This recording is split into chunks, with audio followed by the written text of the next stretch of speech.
மீண்டும் நம்முடைய வாழ்க்கை பயணத்தை தொடர்ந்து நடத்திட என்னுடைய அருளாசி நமக்கு நிறைய தேவைப்படுகிறது. அவருடைய ஆசீர்வாதங்களை பெற்றுச் செல்வதற்காக வந்திருக்கின்றோம். இன்றைய நாளிலே இறை வார்த்தையானது எப்படிப்பட்ட ஒன்றாக இருந்து கொண்டே இருக்கிறது. கிறிஸ்தவர்களாகிய நம்முடைய வாழ்க்கையில் அந்த இறை வார்த்தை எந்த அளவுக்கு நம்மை வழிநடத்தி கொண்டே இருக்கிறது. யாக்கோபு எழுதிய நிருபம் 1:22 சொல்கிறது, இறை வார்த்தையை கேட்கக்கூடியவர்களாக மட்டும் இருந்துகளை ஏமாற்றிக் கொள்ள வேண்டாம், மாறாக அதன்படி நடக்கக்கூடியவர்களாக இருங்கள் என்று சொல்லுகின்றது. அப்படி என்றால் நம்முடைய வாழ்வு எப்படிப்பட்ட ஒன்றாக இருக்கிறது என்பதை சீர்தூக்கி பார்ப்பதற்காக இன்றைய நாளிலே நம்முடைய அழைப்பை ஏற்று நமக்கு வந்திருக்கின்றவர் அருட்தந்தை தேவராஜ் அவர்கள், திண்டுக்கல் மறை மாவட்டத்தை சேர்ந்தவர். தந்தை அருட்தந்தை அவர்கள் உங்களது பெயராலும் எனது பெயராலும் வருக வருக என வரவேற்கின்றேன். தந்தை அவர்கள் மிகவும் எளிமையானவர். அவர் எங்களுடைய ஜெபக்கூட்டத்தில் ஒரு உறுப்பினராக இருந்து கொண்டே இருக்கிறார். என்னை கவர்ந்து இழுத்தது எது என்றால், அவர் இதுவரை ஏறக்குறைய 43 முறை திருவிழியத்தை தொடர்பு முதற்கொண்டு திருவிழிப்பாடு வரை படுத்திருக்கிறார். கரங்களை தட்டி நாம் அவரை உற்சாகப்படுத்துவோம். நாம் கிறிஸ்தவ எத்தனை ஆண்டுகள் இருந்து கொண்டிருக்கிறோம். எத்தனை முறை அந்த திருவிழியத்தை இறை வார்த்தையை முழுமையாக படுத்தியிருக்கின்றோம். அவர் என்னோடு பேசி கலந்து ஆலோசனை செய்த பொழுது நான் நினைவு கேள்வி கேட்டுக்கொண்டேன். நான் எத்தனை முறை இந்த இறை வார்த்தையை முழுமையாக வாசித்திருக்கிறேன். இதோ இவர் நம் அனைவருக்கும் ஒரு முன்மாதிரியாக வழங்குகின்றார். எனவேதான் இன்றைய நாளிலே இவரை அழைக்க வேண்டும் என்று என்னுடைய உள்ளத்தில் தோன்றியது. அழைத்தேன். தந்தை அவர்கள் வருகிறேன் என்று சொல்லி இன்று நமக்கிலே இருக்கின்றார்.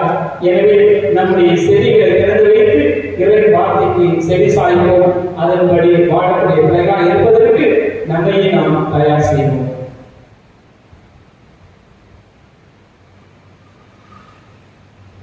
வரவேற்பது நன்றி.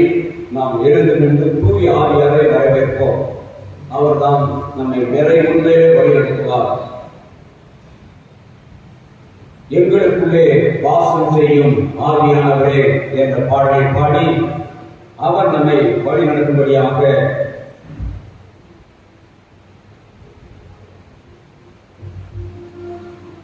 நாம் அந்த பாடலை பாடி தூய ஆவியானவரை நாம் வரவேற்று அவர் நம்மை இயக்கும்படியாக, இயக்குனராக இருந்து செயல்படும்படியாக ஒப்படைத்து நாம் இந்த லட்சியத்தை கொடுத்து தொடங்குவோம். எங்களுக்குள்ளே வாசம் செய்யும் ஆவியானவரே, இந்நாளில் சித்தமும் நடத்தி செல்லும் ஐயா. எங்களுக்குள்ளே வாசம் செய்யும் ஆவியானவரே, இந்நாளில் சித்தமும் நடத்தி செல்லும் ஐயா.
Praise the Lord,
ஆவியானவரே,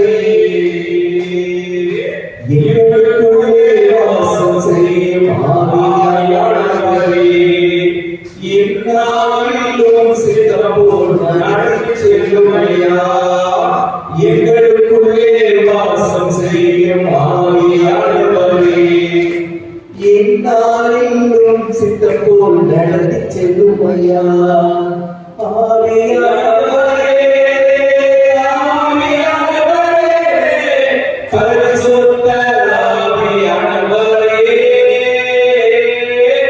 ஆவியானவரே, ஆவியானவரே, பரிசுத்த ஆவியானவரே.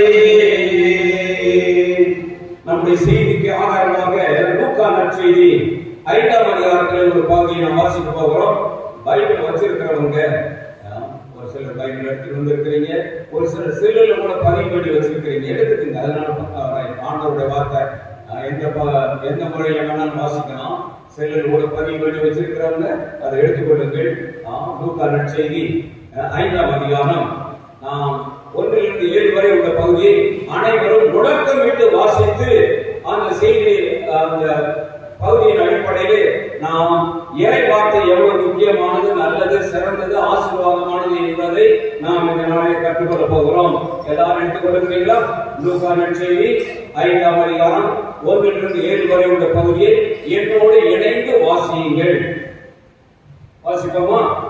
ஒரு நாள் இயேசு கெனசரேத்து ஏரிக்கரையில் நின்று கொண்டிருந்தார். திரளான மக்கள் இறை வார்த்தையை கேட்பதற்கு அவரை நெருக்கிக் கொண்டிருந்தனர். அப்போது ஏரிக்கரையில் 2 படகுகள் நிற்க கண்டார். மீனவர் படகை விட்டு இறங்கி வலைகளை அலசிக் கொண்டிருந்தனர். அப்படகுகள் ஒன்று சீமோனுடையது. அது இயேசு ஏறினார். அவர் கரையில் இருந்து அதை சற்றே தள்ளும்படி அவரிடம் கேட்டுக்கொண்டு படகில் அமர்ந்தவாறே மக்கள் கூட்டத்துக்கு கற்பித்தார். அவர் பேசி முடித்த பின்பு சீமோனை நோக்கி, ஆழத்திற்கு தண்ணி கொண்டு போய் மீன் பிடிக்க உங்கள் வலைகளை போடுங்கள் என்றார். சீமோன் மறுமொழியாக, ஐயா, இரவு முழுவதும் நாங்கள் பாடுபட்டு உழைத்தும் ஒன்றும் கிடைக்கவில்லை. ஆயினும் உமது சொற்படியே வலைகளை போடுவேன் என்றார். அப்படியே அவர்கள் செய்து பெருந்திரளான மீன்களை பிடித்தார்கள். வலைகள் கிழிய தொடர்ந்தவே மற்ற படகில் இருந்த தங்கள் கூட்டாளிகளுக்கு சைகை காட்டி துணைக்கு வருமாறு அழைத்தார்கள். அவர்களிடம் வந்து 2 படகுகளையும் மீன்களால் நிரப்பினார்கள். அவை மூழ்கும் நிலையில் இருந்தன. ஆண்டவரின் அருள்வாக்கு. அமர்வோம். பைபிள் வச்சிருக்கிறவங்க 5வது வசனத்தை படிங்க. சீமோன் மறுமொழியாக, ஐயா, இரவு முழுவதும் நாங்கள் பாடுபட்டு உழைத்தும் ஐயா, இரவு முழுவதும் பாடுபட்டு உழைத்தும் ஒன்றும் கிடைக்கவில்லை. ஆயினும் உமது சொற்படியே வலைகளை போடுகிறேன் என்றார். பேதுரு நமக்கு தெரியும். சீமோன் அவர் மீனவ குடும்பத்தில் பிறந்தவர். சிறுவயதிலிருந்து மீன் பிடிக்கிற அனுபவம் உண்டு, தொழில் சாதனை உண்டு, திறமை உண்டு. அவருக்கு நல்ல மீன் பிடிக்கிறதுக்கு நல்ல அனுபவம் உண்டு. அவங்களுக்கு தெரியும் இரவுலதான் மீன் அதிகமா கிடைக்கும் என்பது அவங்களுக்கு தெரியும். சொல்றாரு, நாங்க கடந்த இரவு முழுவதும் நாங்க முயற்சி பண்ணோம். எவ்வளவு பிடிச்சாங்களா? ஒன்றும் கிடைக்கவில்லை. 0. ஒன்றும் கிடைக்கவில்லை. ஆயினும் உமது வார்த்தையை நம்பி வலையை போடுங்க. அவர் போட்டதால என்ன கிடைச்சது? தொடர்ந்து பாடிங்க. அப்படி அவர்கள் செய்து பெருந்திரளான மீன்கள். எவ்வளவு மீன்கள்? பெருந்திரளான மீன்கள். பாருங்க, இவங்களுடைய சொந்த புத்தி, சக்தி, தொழில் சாதனை, அனுபவத்தை எல்லாம் வச்சு இரவெல்லாம் பாடுபட்டாங்க. ஒன்றும் கிடைக்கிறார். 0. ஆனா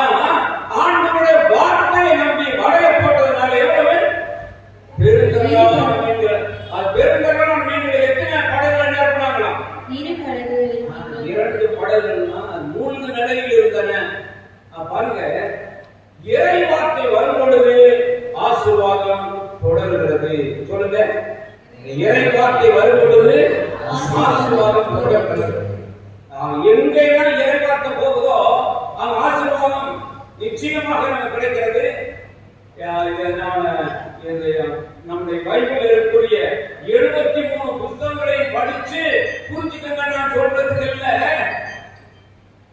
இந்த பைபிள் இருக்கக்கூடிய முதல் புஸ்தகம் முதல் அதிகாரத்துல 2 குறிப்புகளை காட்டி இதை புரிய வைக்கிறேன். எடுத்துக்கொள்ளுங்கள். தொடக்க நூல் முதல் அதிகாரம் முதல் பகுதியை படிங்க. 1-2 வசனங்களை படிங்க. தொடக்கத்தில் கடவுள் விண்ணுலகையும் மண்ணுலகையும் படைத்த போது மண்ணுலகம் எப்படி இருந்ததா? வெறுமையாய் இருந்தது, உருவமற்று இருந்தான். இருள் பாருங்க, அது உருவமற்று இருந்தது, வெறுமையாய் இருந்தது, இருளாய் இருந்தது. இது மூணையும் கூட்டினா என்ன வரும்?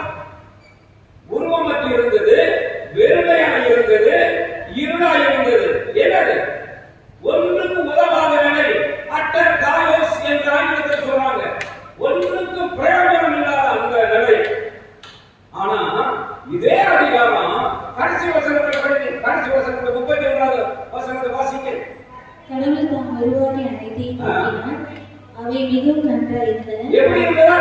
மிகவும் நன்றாயிருந்தது. தொடர்ந்து மிகவும் மோசமாய் இருந்தது அந்த உலகம். ஆனா இப்ப என்ன மாறிடுச்சு? மிகவும் நன்றாய் மாறிடுச்சு. எப்படி வந்து தெரியுமா? வார்த்தை வல்லமையினால. எப்படி? கடவுள் என்ன சொன்னாரு? ஒளி உண்டாகுக, நிலம் உண்டாகுக, நீர் உண்டாகுக, வானத்தின் கோள்கள் உண்டாகு என்று அவருடைய வார்த்தை வர வர வர வர இந்த மோச நாசமெல்லாம் நீங்கி எப்படியாச்சு? மிகவும் நன்றாக இருந்தது. என் வாழ்க்கை மோசமா இருக்கலாம், நாசமா இருக்கலாம், தோல்வியா இருக்கலாம், பிரச்சனையா இருக்கலாம், சிக்கலா இருக்கலாம், நோவா இருக்கலாம், தொல்லைகளா இருக்கலாம், ஏமாற்றமா இருக்கலாம், எதிர்ப்புகளா இருக்கலாம், எதுனாலும் சரி இந்த ஆண்டவருடைய வார்த்தையை வாழ்க்கையில வர வர வர வர எல்லா தீமைகளையும் அது விரட்டி விட்டு நமக்கு எல்லாம் நலமாய் கொடுக்கும். பிரைஸ்லார்ட். ஹalleluya, ஹalleluya, ஹalleluya. இதை புரிந்து கொள்வதற்கு ஒரு சில எடுத்துக்காட்டுகளை சொல்ல விரும்புகிறேன். வேதாகமத்துல இருந்து சொல்ல விரும்புகிறேன். தொடக்க, அதாவது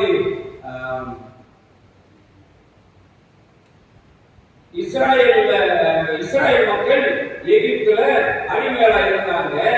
அவங்களுக்கு விடுதலை கொடுப்பதற்காக மோசேயை ஆண்டவர் தேர்ந்து கொண்டார். விடுதலை பயணத்தை ஆரம்பிச்சது யாரு? மோசே. ஆனா இடையில அவர் ஒரு சிறு தவறு பண்ணதுனால, ஆண்டவருடைய மகிமை அவர் கெடுத்ததுனால என்ன சொன்னாரு? மோசேயை சீட்டரிச்சுட்டு யோசுவாவை ஆண்டவர் பொறுப்பை ஒப்படைச்சிட்டார். யோசுவாவுக்கு இந்த யோசுவா பார்த்தாரு, ஐயோ இந்த மோசே செங்கடல ரெண்டா பிளந்தவர், வானத்திலிருந்து மன்னாவை வர வச்சவர், பாறையிலிருந்து நீரை வர வச்சவர், இப்படிப்பட்டவரையே இஸ்ராயேல் மக்கள் விரட்டி விரட்டி கடலை எரிய பார்த்தாங்க. அவருடைய நிலம் அப்ப அவர் பொறுப்பை நான் ஏற்றுக்கிறேன், என் வேலை என்ன ஆகும் அப்படின்னா அவர் பொறுப்பை ஏற்றுக்கிறதுக்கு ரொம்ப பயந்தார். நான் இந்த பொறுப்பை ஏற்றுக்கிறேமா வேணாமான்னு. அப்ப ஆண்டவர் என்ன சொன்னார் பாருங்க. யோசுவா முதல் அதிகாரம் 8ஆம் வசனம். யோசுவா 100 எடுத்துக் கொள்ளுங்கள். யோசுவா முதல் அதிகாரம் 8ஆவது வசனத்தை வாசியுங்கள். இந்த திருச்சட்ட நூலை உன் முன்னின்று அகற்றாதே. இந்த திருச்சட்ட நூலை உன் முன்னின்று அகற்றாதே. என்ன அடிக்கடி வாசி. அதான் என்னுடைய அர்த்தம். முன்னின்று அகற்றாதே. அடிக்கடி வாசி வாசிக்கலாம். இரவும் பகலும் இதை தியானம் செய்து இதில் எழுதியுள்ள அனைத்தையும் கடைபிடிப்பதில் கவனமாயிரு. அப்பொழுதுதான் நீ நலம் பெறுவாய், வெற்றி காண்பாய். அவருக்கு நல்ல ஒரு இது கிடைக்க போச்சு. ஒரு என்ன சொல்றது, ஒரு நல்ல வழிமுறை கிடைக்க போச்சு. இந்த திருச்சட்ட நூலை நீ கையில் அடிக்கடி படி, இரவு பகல் அதை பற்றி தியானம் பண்ணி அதன்படி செயல்பட்டு சொன்னாங்க, நிச்சயமாக செல்லும் இடமெல்லாம் உனக்கு நலம் பயக்கும், செய்யும் காரியங்களெல்லாம் வெற்றி அடைவாய் சொல்லிட்டார். அதன் அடிப்படையில் அவர் ஒவ்வொரு நாளும் படிச்சாரு. அதன் அடிப்படையில் செயல்பட்டாரு. கானான் தேசத்தை வென்றது யாரு? யோசுவா. 12 கோத்திரத்துக்கு பங்கு போட்டு கொடுத்தது யாரு? யோசுவா. அப்ப மோசே தொடங்கிய அந்த விடுதலை பயணத்தை நிறைவு செய்தது யாரு? யோசுவா. இறை வார்த்தை எங்க வருதோ அங்க வெற்றி, நிறைவு, முன்னேற்றம், ஆசீர்வாதம். புதிய ஏற்பாட்டை எடுத்துக்கிட்டால் நம்முடைய தாய் மரியா, அன்னை மரியா நாசரேத்துல நல்ல பெண்ணம். அன்றைக்கு இருந்த உலகத்துல அன்றைக்கு இருந்த பெண்களுக்குள்ள மிகவும் பரிசுத்தமானவங்க மரியா. மரியாதை யாராவது பரிசுத்தமா இருந்தா ஆண்டவர் அவங்கள்ட்ட தேர்ந்தெடுத்து அவங்க மூலமாக இந்த உலகத்துக்கு வந்திருப்பாங்க. அவங்களோட பரிசுத்தமானவங்க அந்த காலத்துல யாருமே இல்லை. நாசரேத்துல மிக நல்ல பெண்ணம். அப்ப அவங்களுக்கு அழைப்பு கிடைக்குது. இந்த மாதிரி கடவுள் வயிற்றுல குழந்தையா விரும்புகிறார்களே அப்படின்னு சொல்லி அழைப்பு கிடைக்கிறப்ப கடவுள் தாய் அந்த நட கிடைச்சு போச்சு. அதை விட சிறந்த ஒரு ஸ்தானம், இடம், பதவி இந்த உலகத்துல அந்தஸ்து வேற எதுவுமே இல்லை. கடவுளின் தாய் அப்படிங்கிற அந்த நிலை வந்ததுக்கு அப்புறம் கூட மாதா என்ன சொல்றாங்க தெரியுமா? லூக்கா 1:38 படிங்க. லூக்கா முதல் 38 வசனம் வாசிங்க.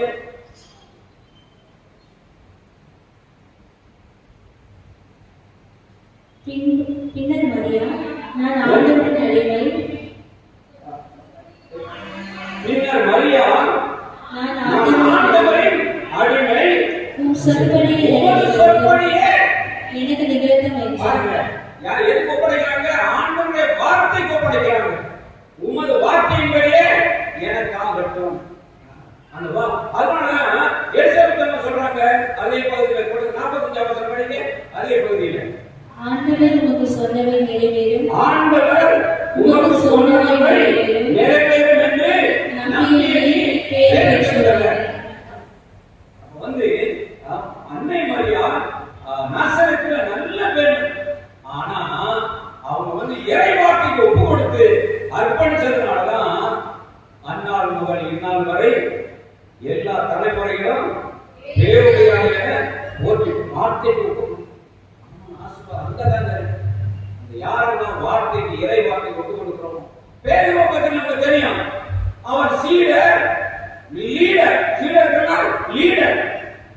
அவரை முந்திரி போட்ட மாதிரி ஆண்டோட்ட அதை எதையும் பேசுவாரு, மொத்து வாங்குவார், போக்கினால சாந்தானே அப்படின்னா திட்டம் வாங்குவார். ஆனா ஒரு நாள் அவர் திடீர்னு பற்றி பேச ஆரம்பித்தார். மானிட மகனுடைய உடலை உண்டு ரத்தத்தை குடித்தால் ஒழிய உங்களுக்கு நித்திய வாழ்வு இல்லை அப்படின்னு போதிக்க ஆரம்பிச்சாரு. அன்றே அவருடைய சீடர்கள் பலர் அவரை விட்டு போய்விட்டார்கள். ஏன்னா நம்ம மிருகமா, நம்ம நாயா, நம்ம சிங்கமா, கரடியா, இவர் போய் திங்கணுமா என்று அவங்க தப்பா புரிந்துவிட்டு பலர் அவரை விட்டு போய்விட்டார்கள். அப்ப எடுத்துக்கொள்ளுங்கள் யோவான் நற்செய்தி 6ஆம் அதிகாரத்தை எடுத்துக்கொள்ளுங்க. அந்த பலர் போயிட்டாங்கல்ல, அந்த சூழ்நிலையில இயேசு சீடர்களை பார்த்து ஒரு கேள்வி கேட்கிறார். எடுத்துக்கொள்ளுங்கள் யோவான் நற்செய்தி 6ஆம் அதிகாரத்துக்கு பாருங்க. அதுல இயேசு ஒரு கேள்வி கேட்கிறார். பலர் அவரை விட்டு பிரிந்த அந்த நிலையில கேட்கிறார் பாருங்க. அதுக்கு பயிர்கள் என்ன பதில் சொல்றார் பாருங்க. 66 படிச்சுவாங்க. 6:66 இருந்து அன்றே இயேசுவின் சீடர்கள் பலர், கொஞ்சம் பேர் இல்ல, பலர் அவரை விட்டு விலகினர். அன்று முதல் அவர்கள் அவரோடு சேர்ந்து செல்லவில்லை. அப்புறம் இயேசு மிச்சம் 12 பேர் மட்டும் துணையாக போயிட்டாங்க. மிச்சம் இந்த 12 பேருக்கு அவர் என்ன கேள்வி கேட்கிறார் பாருங்க. வாசிங்க. நீங்களும் போய்விட நினைக்கிறீர்களோ அப்படின்னு கேட்கிறாங்க. அதுக்கு பேர் என்ன பதில் சொல்றாரு வாசிங்க. சீமோன் பேதுரு மறுபடியாக, ஆண்டவரே நாங்கள் யாரிடம் போவோம்? நிறைவாழ்வு அளிக்கும் வார்த்தையை நிலைவாழ்வளிக்கும் வார்த்தைகள் உண்மைதான். இந்த விசுவாச அறிக்கை தான் பிற்பாடு ஒரு போப்பாண்ட பாதையை கொடுத்தது. இடையில குறை நிறைய செஞ்சிருக்கலாம், அவர் மறுதளிச்சிருக்கலாம், அதுக்கெல்லாம் கண்ணீர் ஓடிச்சு அழுதாரதெல்லாம் இருக்கலாம். ஆனா இந்த விசுவாச அறிக்கை யாருடன் சொல்வோம்?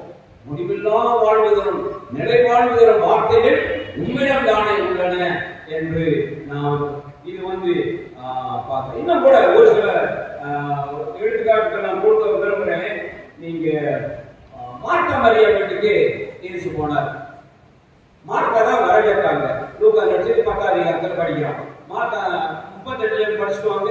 இயேசு மார்த்தா மரியா வீட்டுக்கு போனோன்னு என்ன நடக்குது பாருங்க. 10:38 படிக்கிற லூக்கா. அவர்கள் தொடர்ந்து சென்று கொண்டிருந்தார்கள். இயேசு அங்கே பெண் ஒருவர் அவரை வரவேற்றார்.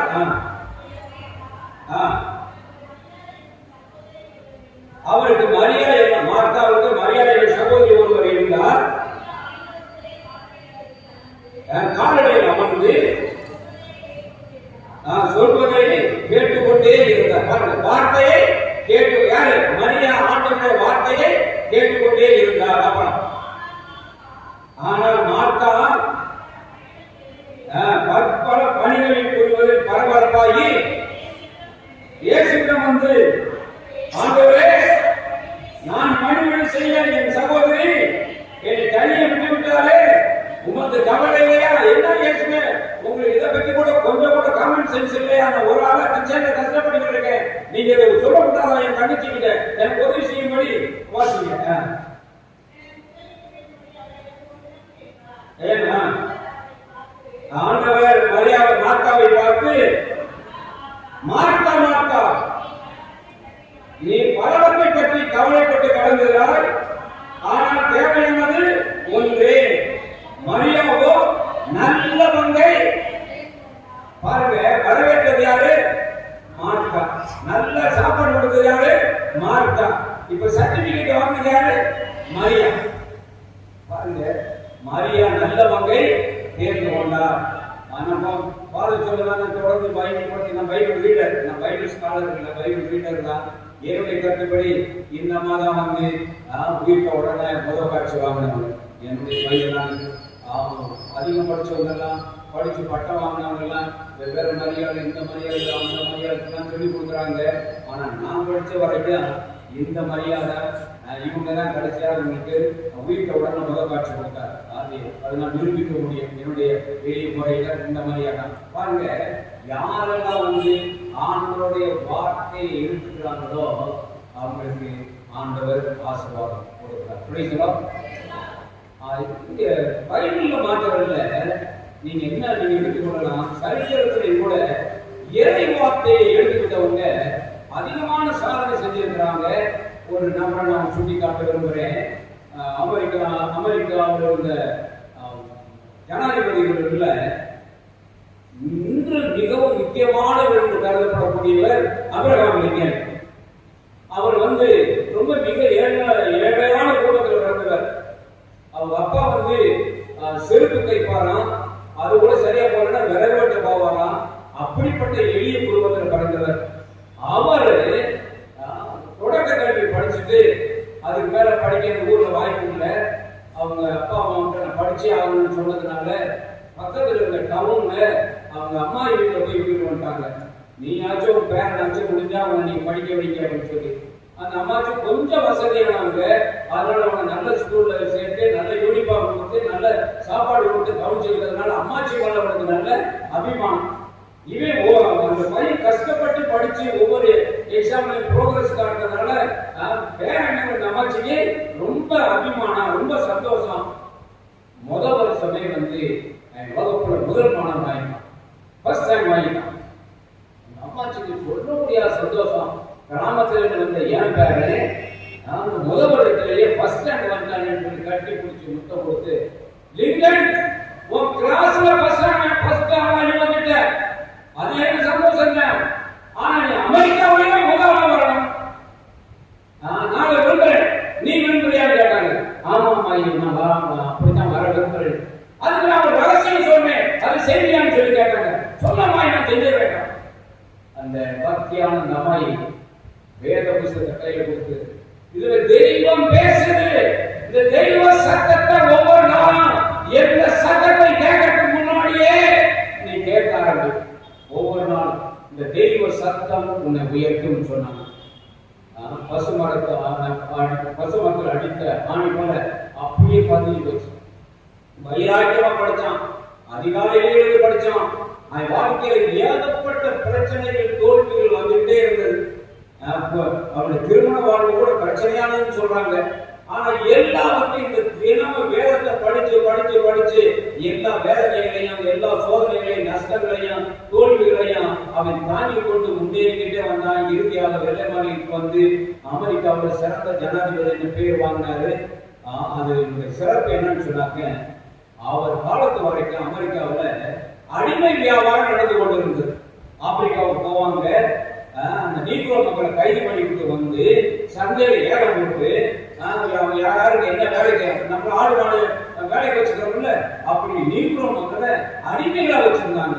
ஆனா இப்ப வேதத்தை படிச்சு உணர்ந்தவர் தான் மனுஷன் எப்படி இப்படி ஒரு வெவ்வேறு இந்த நீக்ரோ மக்களை எப்படி அடிமைகளா வச்சிருக்கணும்னு சொல்லிட்டு அதுக்கு எதிராக சட்டம் போட்டாருங்க. இன்றிலிருந்து இந்த அமெரிக்காவில் உயர்ந்தவர் தாழ்ந்தவர் அடிமை என்று யாருமே கிடையாது, எல்லாரும் சமான் சொல்லு.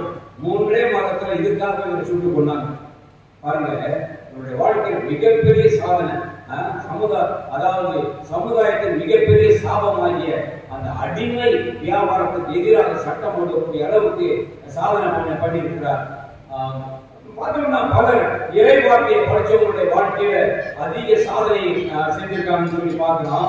நம்முடைய நாடுகளிலே கூட வந்து நம்முடைய காந்தி அடிகள், அவர் நம்முடைய தேசப்பிதா காந்தி அவர்கள் அந்த இறை வார்த்தைக்கு முக்கியத்துவம் குறிப்பாக இயேசுடைய மலை பிரசங்கத்தை பற்றி அடிக்கடி அவர் சொல்லியிருக்கிறார், எழுதியிருக்கிறார். அவருடைய குறிப்புகள் எழுதியிருக்கிறார். சுதந்திர போராட்டத்தை தொடங்கிட்டாரு. கொஞ்ச நாளிலேயே ஏகப்பட்ட இம்சைகள், சிக்கல்கள், எதிர்ப்புகள் வர, என்ன பண்றதுன்னு தெரியல, இருக்கிறதா விட்டுறதா நடக்கிறதா அப்படிங்கிற குழப்பத்துல ரவீந்திரநாத் தாகூர், அப்போ ரொம்ப வயதாகிட்டார் அவரு, அவர்கிட்ட போய் கேட்டார், இந்த மாதிரி நாட்டுக்கு சுதந்திரத்துக்காக காரியத்தை தொடங்கிட்டேன், ஆனா இருக்கக்கூடிய பிரச்சனை எதிர்ப்புகள் என்னால தாங்க முடியல, யாருடைய ஐடியாலஜி அதாவது கருத்தோட்டத்தின்படி நான் இந்த சுதந்திர போராட்டத்தை நான் மேற்கொண்டா வெற்றி அடைய முடியும் சொல்லி கேட்டப்ப அவர் ரவீந்திரநாத் தாகூர் நம்முடைய இயேசு சபையினர் நடத்திய சேவியர்ஸ் காலேஜ் கல்கத்தாவில் படித்தவர், அந்த கிறிஸ்துவ இன்புன்னு சொன்னால் அவர் சொன்னாரா, you follow the ideology of Jesus Christ சொன்னார். இயேசு கிறிஸ்துவினுடைய கொள்கையின்படி உங்களுடைய சுதந்திர போராட்டத்தை நடத்தினா நிச்சயம் வெற்றி பெற வேண்டும் சொல்லியிருக்காரு. இதற்காகவே புதிய ஏற்பாட்டை வாங்கினார். புதிய ஏற்பாட்டை வாங்கி படிக்க ஆரம்பிச்சாரு. மத்திய நட்சத்திர 5 அதிகாரம் 38 வந்த பகுதியை உள்ளத்தை தொட்டத்தை படிக்க, மத்திய 5:38 படிக்க, கண்ணுக்கு கண் பல்லுக்கு பல் என்று கூறப்பட்டிருப்பதை கேள்விப்பட்டிருக்கிறீர்கள்.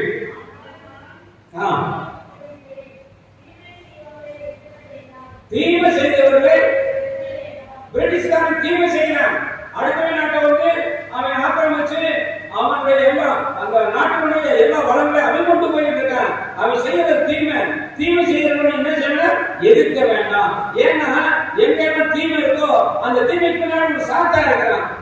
அப்ப வந்து நீ அந்த தீமை எதிர்க்க போனீங்கன்னா அந்த சாத்தான அடிப்பான். அப்படின்னா தீமையை எதிர்க்க வேண்டாம். வாசிங்க. மாறாக வடக்கண்ணத்தில் அடைவதற்கு மறுகண்ணத்தையும் காட்டு.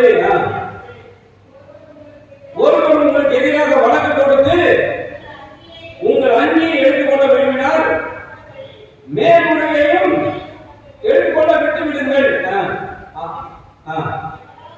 எவராவது உங்களை ஒரு கண் கொலை வர கட்டாயப்படுத்தினால் அவரோடு 2 கண் கொலை செல்லுங்கள்.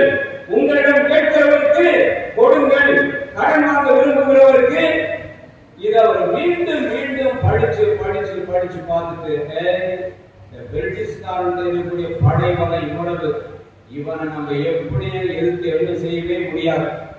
அதனாலதான் அகிம்சா கொள்கையை கொண்டு வந்தார். கத்தியின்றி ரத்தம் என்று வெள்ளையில வெளியே குயிட் இந்தியா அப்படின்னு சொல்லி அவர் கத்தினா அகிம்சா பிரகாரம் இந்த நாட்டுக்கு விடுதலை வாங்கி கொடுத்தாருன்னா அதுக்கு அடிப்படை என்னன்னா இந்த வேதம். இந்த ஆண்டவருடைய வார்த்தை எங்கெல்லாம் போகுதோ அந்த ஆசீர்வாதங்கள் அதிகமாக இருக்குது. அது நமக்கு சமுதாயத்துக்கும் தனிப்பட்ட வாழ்வுக்கும் குடும்பத்துக்கும் உலகத்துக்கும் நல்ல ஆசீர்வாதங்களை கொடுக்குது. ஒரு காரியம் சொல்றேன், இந்த விஷயம் எனக்கு தெரியுதோ அல்லது உங்களுக்கு தெரியுதோ அது பொருள் அல்ல, முக்கியம் அல்ல. ஆனா நமக்கு தெரிஞ்சோ தெரியலையோ சாத்தானுக்கு நல்லா தெரியும். இந்த வார்த்தை வந்தா இவங்களுக்கு ஆசீர்வாதம் வந்துரு, வாழ்வு வந்துரு தெரியும் சாத்தான்.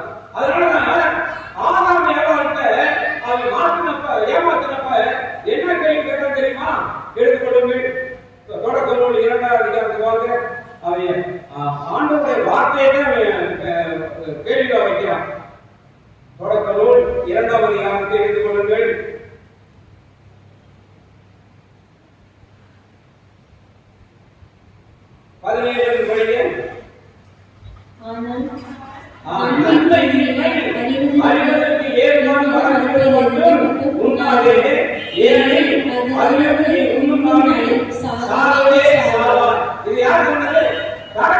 கடவுளுடைய வார்த்தை. அந்த ஒரு மரத்துக்கடி மாத்திரம் நீ உண்ணாத, அதை உண்ணும் நாளிலே நீ சாகவே சாவாய். இது ஆண்டவருடைய வார்த்தை. போடுபடுங்க என்று கட்டளையிட்டு சொன்னார். ஆண்டவருடைய வார்த்தை இல்ல. 3ஆம் அதிகாரத்தில் 4ஆம் வசனம் படிங்க. அதே புத்தகம், அதே 3ஆம் அதிகாரம் 4ஆம் வசனம். பெண்ணிடம் கடவுள் என்ன சாகவே சாவீர்கள். இது என்ன சொல்ற? சாகவே. கடவுளுடைய வார்த்தைக்கு நேர் எதிராக பேசுறாங்க. சாகவே மாட்டீர்கள். அப்புறம் ஏனெனில் உங்கள் கண்கள் திறக்கப்படும், கடவுளை போல ஆகியிருங்க. பாருங்க இந்த மாதிரி பொருள்படுங்க. பாருங்க கடவுளுடைய வார்த்தை எதிராக சொல்லியும் இப்ப இந்த ஏவாள் கடவுளுடைய வார்த்தை எடுத்துருக்காங்களா சாத்தானுடைய வார்த்தை எடுத்துருக்காங்க? யாருடைய வார்த்தை? கடவுளுடைய வார்த்தைய தள்ளிட்டு சாத்தானுடைய வார்த்தை எடுத்துருக்காங்க. அதான் ஜென்ம பாவம். அன்றைக்கு ஆரம்பிச்ச பாவம். அவனுக்கு தெரியும் இவங்க கடவுளுடைய வார்த்தை எடுத்துருக்கா, கடவுளோட போய் கடவுள் பிள்ளைகளை வாழ்ந்து கடவுளோட மகிமைக்கு போயிடுவாங்க.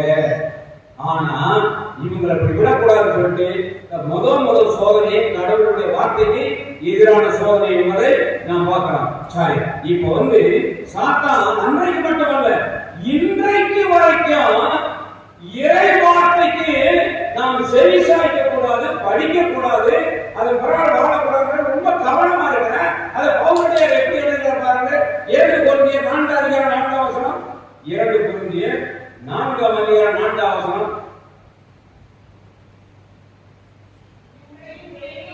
யாரு இவ்வுலகின் தெய்வம்? யாரு? சாத்தான். அதை புரிஞ்சுக்கங்க. இவ்வுலகின் தெய்வம் யாரு?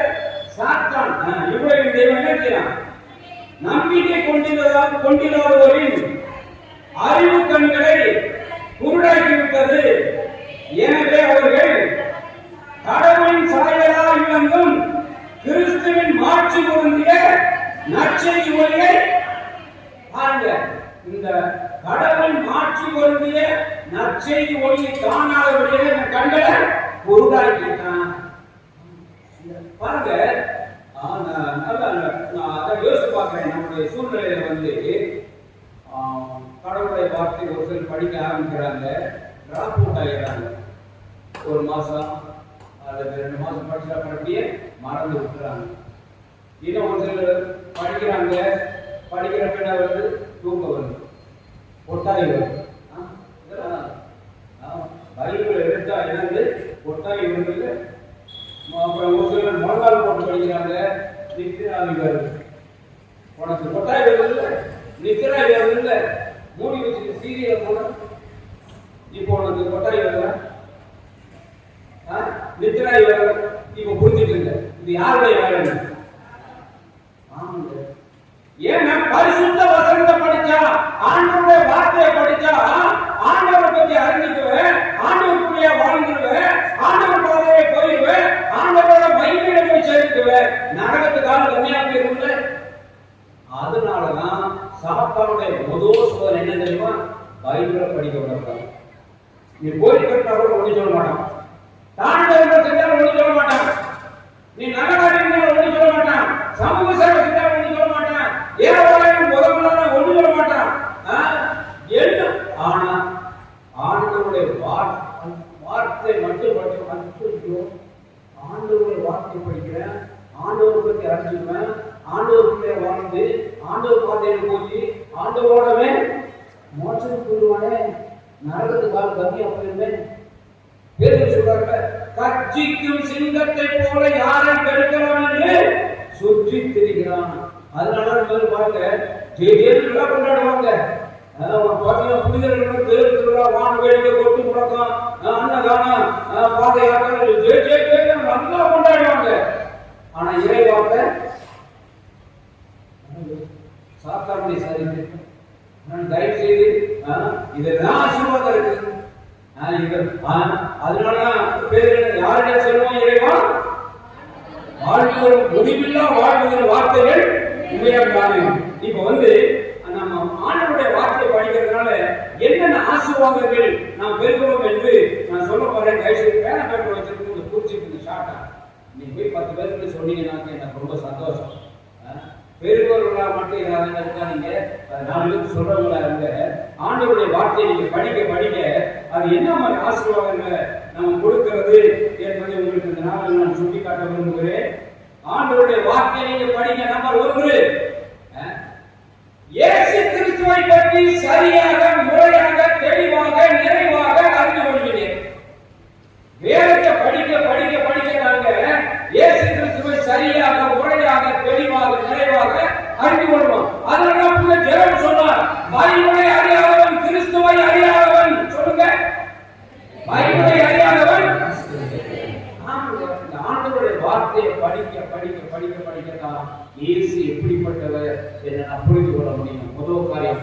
இரண்டாவது, ஆண்டவருடைய வார்த்தையை படிக்க படிக்க ஆண்டவருடைய சித்தம் என்று என் வாழ்க்கையில, இந்த சூழ்நிலையில, இந்த காரியத்துல நான் என்ன செய்ய வேண்டும் என்று அவர் எனக்கு என்ன செய்தாரு? வெளிப்படுத்துகிறார். புரியுதா? ஆண்டவருடைய சித்தம் இதுதான். ஆமாங்க. எப்படி கிராமத்துக்கெல்லாம் கத்திரிக்காய் விட்டு வருவாங்க, கட்டில வச்சுக்கிட்டு ஒரு தராசு வச்சிருப்பாங்க. ஒரு கிலோ வேணும்னா என்ன செய்வாங்க? ஒரு தட்டுல என்ன செய்வாங்க? அது 1 கிலோ கல்லை போட்டுருவாங்க. போட்டுட்டு என்ன செய்வாங்க? கத்திரிக்காயை போட்டுட்டே இருப்பாங்க. எப்ப ஈக்குவலா வந்து என்ன செய்வாங்க? போட்டு கொடுக்குறாங்கல்ல.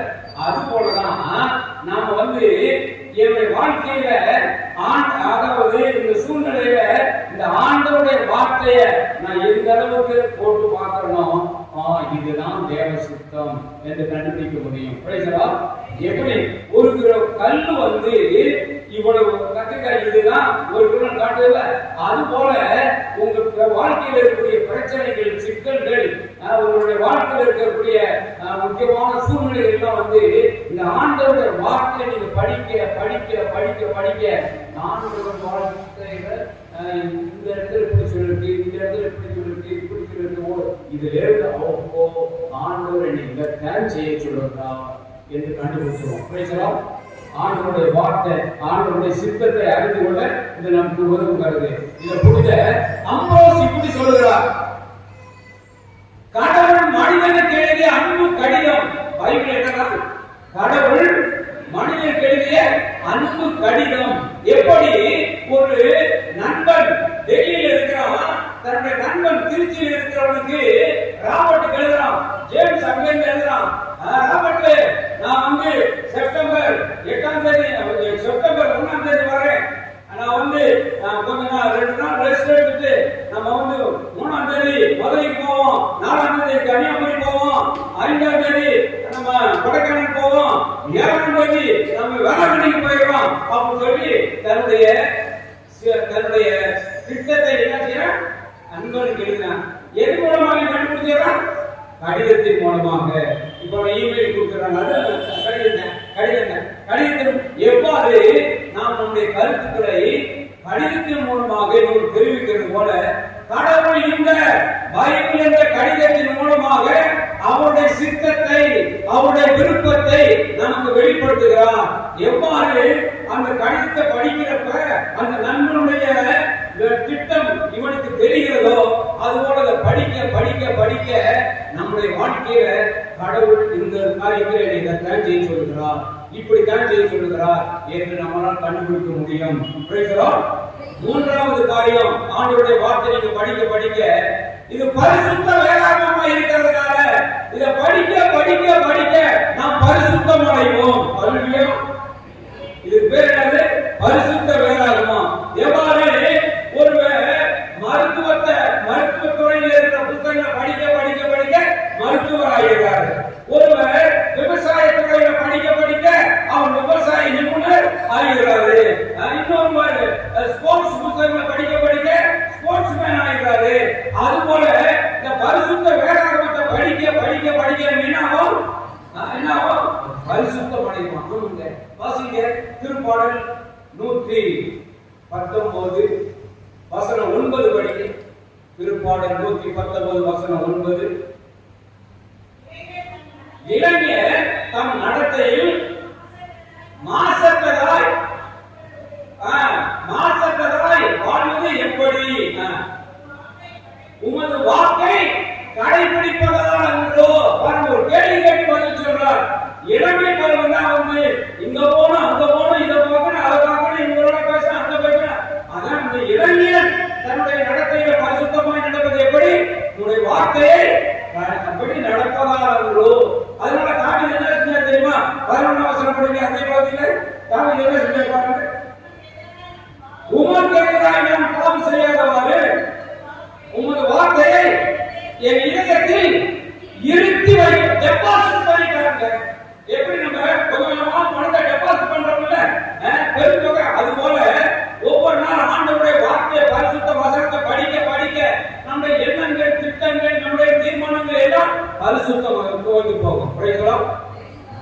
இயேசு கூட சொல்றாருல்ல, யோவான் 15:3 படிக்க. யோவான் நற்செய்தி 15:3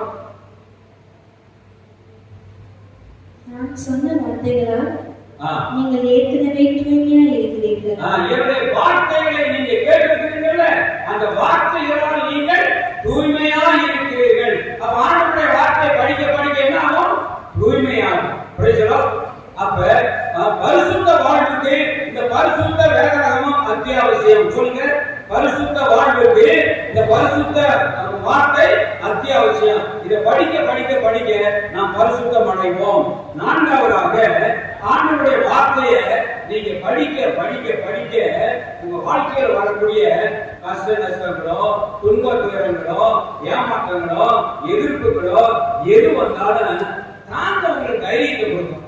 இந்த ஆண்டவருடைய வார்த்தையை படிக்க படிக்க அந்த தைரியத்தை கொடுக்கும். 1 கொரிந்தியர் 10:13 படிங்க. 1 கொரிந்தியர் 10:13 படிங்க.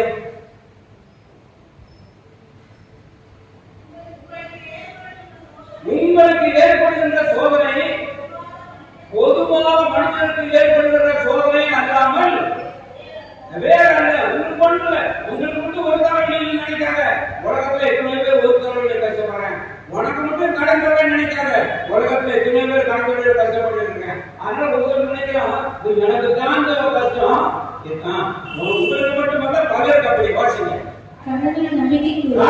நம்பிக்கைக்குரியவர் அவர் உங்களுடைய வலிமைக்கு மேல் உங்களை சோதனைக்கு மாட்டார். நம்முடைய பேரண்ட் கெபாசிட்டிக்கு மேல ஆண்டவர் நம்ம ஒரு நாளும் டெஸ்ட் பண்ணவே மாட்டார். பாருங்க, இந்த டம்ளர்ல நான் தண்ணி ஊத்துறேன்னா எவ்வளவு தண்ணி ஊத்துவேன்? இது கொள்ளளவு வரைக்கும் நான் ஊத்துவேன். அது தொடர்ந்து ஊத்திட்டேன். அந்த கூறுகட்ட சாமியார் ஊத்திக்கிட்டே இருக்கிறாரு. தொழுத்துல திருமாடிக்கணும். அது போல கடவுள் நமக்கு சோதனைகள் அனுப்பிச்சாருன்னா நம்மளால தாங்கக்கூடிய அளவுக்கு அவங்கள நம்ம வாசிங்க. சோதனை வரும்போது அதை தாங்கிக் கொள்ளும் வலிமையை கொடுப்பார். காண்பிக்கிறவன் வழிகாட்டுவார். ஆமாங்க, ஆண்டவர் இந்த வேதத்தை படிக்க படிக்க ஆண்டவர் இதுவரைக்கே வழி நடத்தினாரு, இன்னும் வழி நடத்துவார். ஆண்டவர் அன்றைக்கு இஸ்ராயல் மக்களுக்கு சிக்கல் வந்தது. ஏன்னா இந்த பக்கம் கடல், இந்த பக்கம் நான் பார்வனை விரட்டிட்டு வர்றேன், என்ன போட்டு தெரியல, என்ன செங்கடல் கடந்து வழி நடத்தினார். எனக்கு அப்படித்தான் செங்கடல் போல அந்த பிரச்சனை. நிச்சயமாக வேதத்தை படிக்க படிக்க உனக்கு அந்த விசுவாச உணர்வு வரும். இறந்த நாட்கள் உயிர்ப்பிட்டாங்க, என் காரியத்திலே அவர் உயிர்ப்பை கொடுப்பார். வேதத்தை படிக்க படிக்கணும். அதோட கூட வாசிங்க 2 கொரிந்தியர் 4:17 படிங்க. 2 கொரிந்தியர் 4:17 ஆண்டவருடைய வார்த்தை படிக்க படிக்க உங்களுக்கு என்னவா வரும்? நாம் அடையும் இன்னல்களில் மிக எளிதில் தாங்கக்கூடியவை. நம்முடைய சோதனையிலிருந்து மிக எளிதானது, மிகவும் தாங்கக்கூடியது. அவை சிறிது காலம்தான் சொற்பகாலமே. ஆமாங்க, இதுவரைக்கும் எத்தனையோ சோதனைகளை நான் சமாளிச்சுட்டேன். இது ஆண்டவர் கொடுத்திருக்கிறாரு. இதுக்கு எதிராக போராட எனக்கு வல்லமை கொடுப்பாரு. இதுல இருந்து ஆண்டவரே உயர்த்துவார். புரியுதா? ஆமாங்க, டெஸ்ட்க்கு அப்புறம் தான் ப்ரமோஷன். புரியுதா? எக்ஸாம்க்கு அப்புறம் தான் வந்து ப்ரமோஷன். அதுபோல ஆண்டவர் டெஸ்ட் எனக்கு கொடுத்திருக்கிறாரு. இதுல தைரியமா நான் தாங்குவேன், இதை கடந்து போவேன். ஆண்டவர் நிச்சயமா என்னை உயர்த்துவார். இந்த என்ன வருங்க வேதத்தை படிக்க படிக்க படிக்க. புரியுதா? அடுத்தபடி ஆண்டவருடைய வார்த்தையை படிக்க படிக்க உங்களுக்கு அது விடுதலை கொடுக்கும். ஒரு சிலர்லாம் இந்த பழக்க வழக்கத்திலிருந்து விடுதலை பெற முடியலையே, இந்த கோப புத்தியிலிருந்து விடுதலை பெற முடியலையே, இந்த சோம்பேறித்தனத்திலிருந்து விடுதலை பெற முடியலையே, இந்த டிவிக்கு நான் அடிமையாகிட்டேனே, இந்த செல்லுக்கு நான் அடிமையாகிட்டேனே, விட முடியலையே கூட இல்லை. ஆண்டவருடைய வார்த்தைக்கு வாங்க, விடுதலை உண்டு. வாசிங்க, எடுத்துக்கொள்ளுங்கள். யோவான் நற்செய்தி 8ஆம் அதிகாரம் 31-32 படிங்க. யோவான் நற்செய்தி 8ஆம் அதிகாரம் 31-32 வசனம் படிங்க. இயேசு தம்மை நம்பிய யூதர்களை நோக்கி, என் வார்த்தைகளை நீங்கள் தொடர்ந்து கடைபிடித்தால் உண்மையில் என் சீடர்களாய் இருப்பீர்கள். உண்மையை அறிந்தவர்களாயும் உண்மை உங்களுக்கு விடுதலை. ஆண்டவருடைய வார்த்தையை படிக்க படிக்க படிக்க படிக்க அது நமக்கு விடுதலை கொடுக்குது. நான் பாதங்கிற முறையில உங்களுக்கு இல்ல, நீங்க புதுமையினர் இல்ல, பாதங்கிற முறையில இந்த ஆண்டவருடைய வார்த்தையை நான் படிக்க படிக்க படிக்க படிக்க பல வகையான விடுதலைகளை நான் அடைஞ்சிருக்கிறேன். 1-2 புரிஞ்சுக்கிறேன். இது உங்களுக்கு இல்ல, எனக்கு. நீங்க படிச்சீங்கன்னா உங்களுக்கு ஏதாவது விடுதலை கொடுக்கும். ஒரு சிலர் மட்டும் சொல்றேன். இந்த பொருளாசையில இருந்து ஆண்டவர் ஓரளவு என்னை விடுவிச்சுட்டார். பொருளாசையில இருந்து, ஏன்னா எனக்கு இயேசு போதும், காசு வேணாங்கிற அளவுக்கு வந்துட்டேன். பைபிள எடு, பணத்தை விடு அப்படின்னு சொல்ற அளவுக்கு வந்துட்டேன். எங்கேயுமே இந்த மாதிரி நான் பல இடங்களுக்கு போய் நான் நச்சரி பண்ணி செஞ்சுட்டு இருக்கிறேன். வாரணாசி வரைக்கும் போயிருக்கேன், ஜார்க்கண்ட்லாம் போயிருக்கிறேன், கூப்பிட இடத்துக்குலாம் போயிருக்கிறேன். எங்கேயுமே நான் வாங்கினதே அப்படி வாங்கல. இலவசமாக கேட்டுக்கொண்டீர்கள், இலவசமாக உங்களுக்கு செலவுமின்றி நற்செய்தி அறிவிப்பதில் பெறக்கூடிய அந்த மன நிறைவு தான் எனக்கு ஆதாயம். அப்படி பவுலுடைய சொல்றாருல, அது மாதிரி பொருளாசையிலிருந்து ஏறக்குறைய மாணவன் முடிவுச்சுட்டார். அதே போல எங்க சொந்த மதம் அவங்கள்ட்ட இருந்து ஏறக்குறைய ஆண்டவர் முடிவுச்சுட்டார். ஏறக்குறைய பைபிள் நான் தொடக்க காலத்தில் கொஞ்சம் பாதாகி 3-4 வருஷத்துக்கு அப்புறம் தான் என்னுடைய யுத்தத்தை உணர்ந்து படிக்க ஆரம்பிச்சேன். அதுக்கப்புறம் எங்க நான் பிறந்த குடும்பம் சொந்தம் தான் எந்த சுபான அந்த என்ன சொல்றது நரதரைகள்லாம் போனதே இறந்துட்டாங்கன்னா அன்னைக்கு நான் அங்க பெரியார் போய் மாலை போட்டு ஜாமாட்டு வருவேன். அல்லது நோய்வாய்ப்படுத்தா நான் கேள்விப்பட்டேன்னு சொன்னா கேட்டு தெரிஞ்சு நான் போய் ஜாமாட்டு வருவேன். பட் சுபகாரியங்கள் எதுக்குமே நான் போனது. ஏன்னாக்க என்னை ஆண்டவர் என்ன சொல்றது, ஒரு பொண்ணை ஒரு குடும்பத்தில் கட்டி கொடுத்த மாதிரி திருச்சபைக்கு என்னை ஊழியனாக உட்காச்சு. இன்னும் போயிட்டு எங்க அண்ணன் மகன் எங்க மாமே மச்சனை பிரயோஜனம் ஏழை அரசுகள் வந்ததுக்கு அப்புறம் அந்த மாதிரி ஒரு விடுதலை எனக்கு. அதே மாதிரி இந்த டைம் மேனேஜ்மெண்ட்ல எதுக்கு தான் டைம் கொடுக்கணும் அப்படிங்கறத கடவுளுடைய அரசை அரசையும் அதுக்கு ஏற்புடையதையும் முதலில் தேடுங்கள், மற்றதான் உங்களுக்கு சேர்த்து கொடுக்கணும்னு சொல்லிட்டு. அதனால இந்த இரண்டாம் தரமான நிகழ்வுகளுக்கு நான் போகவே மாட்டேன். இந்த ஒரு பிரச்சனை கொண்டாடுறது, இந்த அது இதுனா நான் பார்ப்பேன். இன்னைக்கெல்லாம் வந்து வெள்ளோட்டுல பணிமையா இருக்குது. வெள்ளோட்டுல பங்குசாமியாரு அவரு புதுசா அவருடைய அரபில் பங்களா கட்டினாரு, கூப்பிட்டாரு. நான் சொல்லிட்டேன், அப்பா அவர் 10:30 மணிக்கு பிரஸ்பிட்டரி அவர் பிஷப் வந்து பிளஸ் பண்றாரு. அதுக்கப்புறம் வந்து 12:30 மணிக்கு தான் லஞ்சு. அது வரைக்கும் வந்து இந்த நிகழ்ச்சிகள் போயிருந்தாரு. அப்பா நான் வந்து திருச்சி அமலாசட்டம் ப்ரோக்ராம் இருக்கு, அதுக்கு முன்னாடி எனக்கு பல வேலைகள் இருக்கு. நான் வந்து அந்த பிரஸ்பிட்டரி நீங்க பிளஸ் பண்றீங்கல்ல அந்த 10:45 வரைக்கும் நான் இருப்பேன். அதுக்கப்புறம் என் வேலை என் ஜோலி வந்துட்டேன். நான் அதே பங்குல தான் இங்க நற்செய்திப்படி மையம் இருந்தாலும் கூட எனக்கு அவங்களோட இந்த நிகழ்ச்சி அந்த நிகழ்ச்சி அதெல்லாம் ரெண்டாம் தரம் என்னைய பொறுத்தவரை. ஆனா ஏன்னா அதே பங்குல இருக்கிறதுனால அவங்க இன்னைக்கு பிரஸ்பிட்டரி அதாவது சாமியார் அந்த பங்கெல்லாம் வந்திருக்கிறாங்க, போகலன்னா வருத்தப்படுவார்கள் அப்படி சொல்லிட்டே நான் வந்தேன். அப்ப எது வந்து இரண்டாம் தரமோ ஒதுக்கி வைக்கிறோமோ அந்த மாதிரி ப்ரோக்ராம் ஒதுக்கி வச்சுட்டு ஆண்டவருடைய காரியத்துக்கு முக்கியத்துவம் கொடுப்போம். ஆண்டவர் இதுக்குன்னு நம்ம அழைச்சிட்டாரு, அந்த காரியத்துக்கு முக்கியத்துவம் கொடுக்கணும்.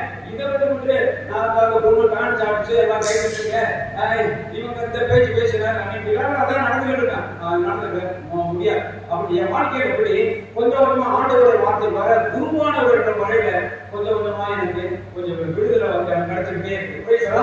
நீங்க பார்த்தீங்கன்னா உங்களுக்கு தேவையான விடுதலை இது கொடுக்கும். அப்ப இது ஒரு விடுதலை புத்தகம். எத்தனை பேர் இருக்கிறவங்க வெற்றி வாழ்க்கை வாழ விரும்புறீங்க?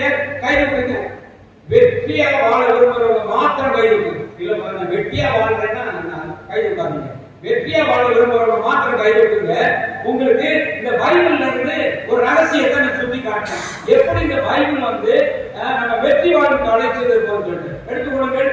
முதல் திருப்பாடல் 100வது திருப்பாடல் எழுதுகிற தாவீது முதல் திருப்பாடல்ல முதல் பகுதியில வெற்றி வாழ்வுக்கான ரகசியத்தை எழுதி வச்சிருக்கிறார். அப்ப எவ்வளவு முக்கியம் பாருங்க. பாருங்க 150 பாடல் எழுதியிருக்காங்க. முதல் பாடல்ல முதல் பகுதியில் வாசிங்க. நற்பேறு பெற்றவர் யார்? அதாவது ஆசீர்வதிக்கப்பட்டவர் யார்? அதிர்ஷ்டசாலி யார்? வாசிங்க. அவர் பொல்லாரின் சொல்லின்படி நடவாதவர். எங்க நடவாரு? பொல்லாரின் சொல்லின்படி நடவாதவர். அதாவது நல்லது அல்லாததை யார் பேசுறாங்க செய்யறாங்க பொல்லாதவங்க அவங்களோட என்ன செய்யக்கூடாது? நடக்கக்கூடாது. அப்புறம் பாவிகளின் தீய வழியில் நில்லாதவர். எங்க நிற்கக்கூடாது? பாவிகளின் தீய வழியில் நிற்கக்கூடாது. பாவி யார்? பாவி கடவுளுக்கு பிரியமில்லாத நினைக்கிறவங்க பேசுறவங்க செய்யறவங்க பாவி. அவனோட நிற்கக்கூடாது. ஏன்னா காலச்சுத்திரம் பார்த்து கடிக்க கூடாது. அவனோட பழகலாம் நமக்கு அந்த புத்தி வந்துடும். வாசிங்க. அப்புறம் இகழ்வாரின் குழுவினில் அமராதவர். இகழ்வார் யாரு? வீண் கதை வெட்டி கதை ஊர் கதை பேசி நேரத்தை வீணாக்குறாங்க. அப்படிப்பட்டவனோட நம்ம உட்காரக்கூடாது. அவனோட உட்கார்ந்து நம்ம குழப்பே உட்கார்ந்து போயிடும். அப்ப பாருங்க, தீமையான விளக்கு இதான் அர்த்தம். வள்ளுவர் சொல்றாங்க, தீயவை தீய பயத்தால் தீயவை தீயனும் அஞ்சப்படும். அப்ப எது தீய சூழ்நிலையோ தீய நபர்களோ தீய பொருட்களோ தீய இடங்களோ தீய சந்தர்ப்பங்களோ எல்லாம் விளக்கு. 1 தெசலோனிக்கர் 5:22 படிங்க. அவருடைய நல்லா சொல்றார். 1 தெசலோனிக்கர் 5:22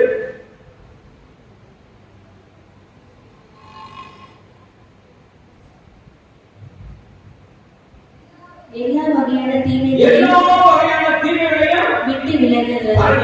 ஆமாங்க. ஏன்னா கடவுள் நல்லவர். அவர் சாயலா படைக்கப்பட்டிருக்கிறோம். அந்த நல்லவர் சாயலா படைக்கப்பட்டதுனால எல்லா வகையான தீமைகளை விட்டு விலகணும். அப்ப முதல் வசனம் என்ன சொன்னா எல்லா தீமைகளையும் நோ வேண்டி. இரண்டாவது வசனம் படிக்க அதாவது திருப்பாடு. ஆனால் அவர் ஆண்டவரின் அதாவது திருப்பாடல் வந்துருங்க. திருப்பாடல் வந்துருங்க. முதல் திருப்பாடல் முதல் வசனம் தீமையை விலக்கு. இரண்டாவது வசனம் ஆனால் அவர் ஆண்டவரின் திருச்சட்டத்தில் மகிழ்ச்சி இருப்பவர். அவரது சட்டத்தை பற்றி இரவும் பகலும் பாருங்க.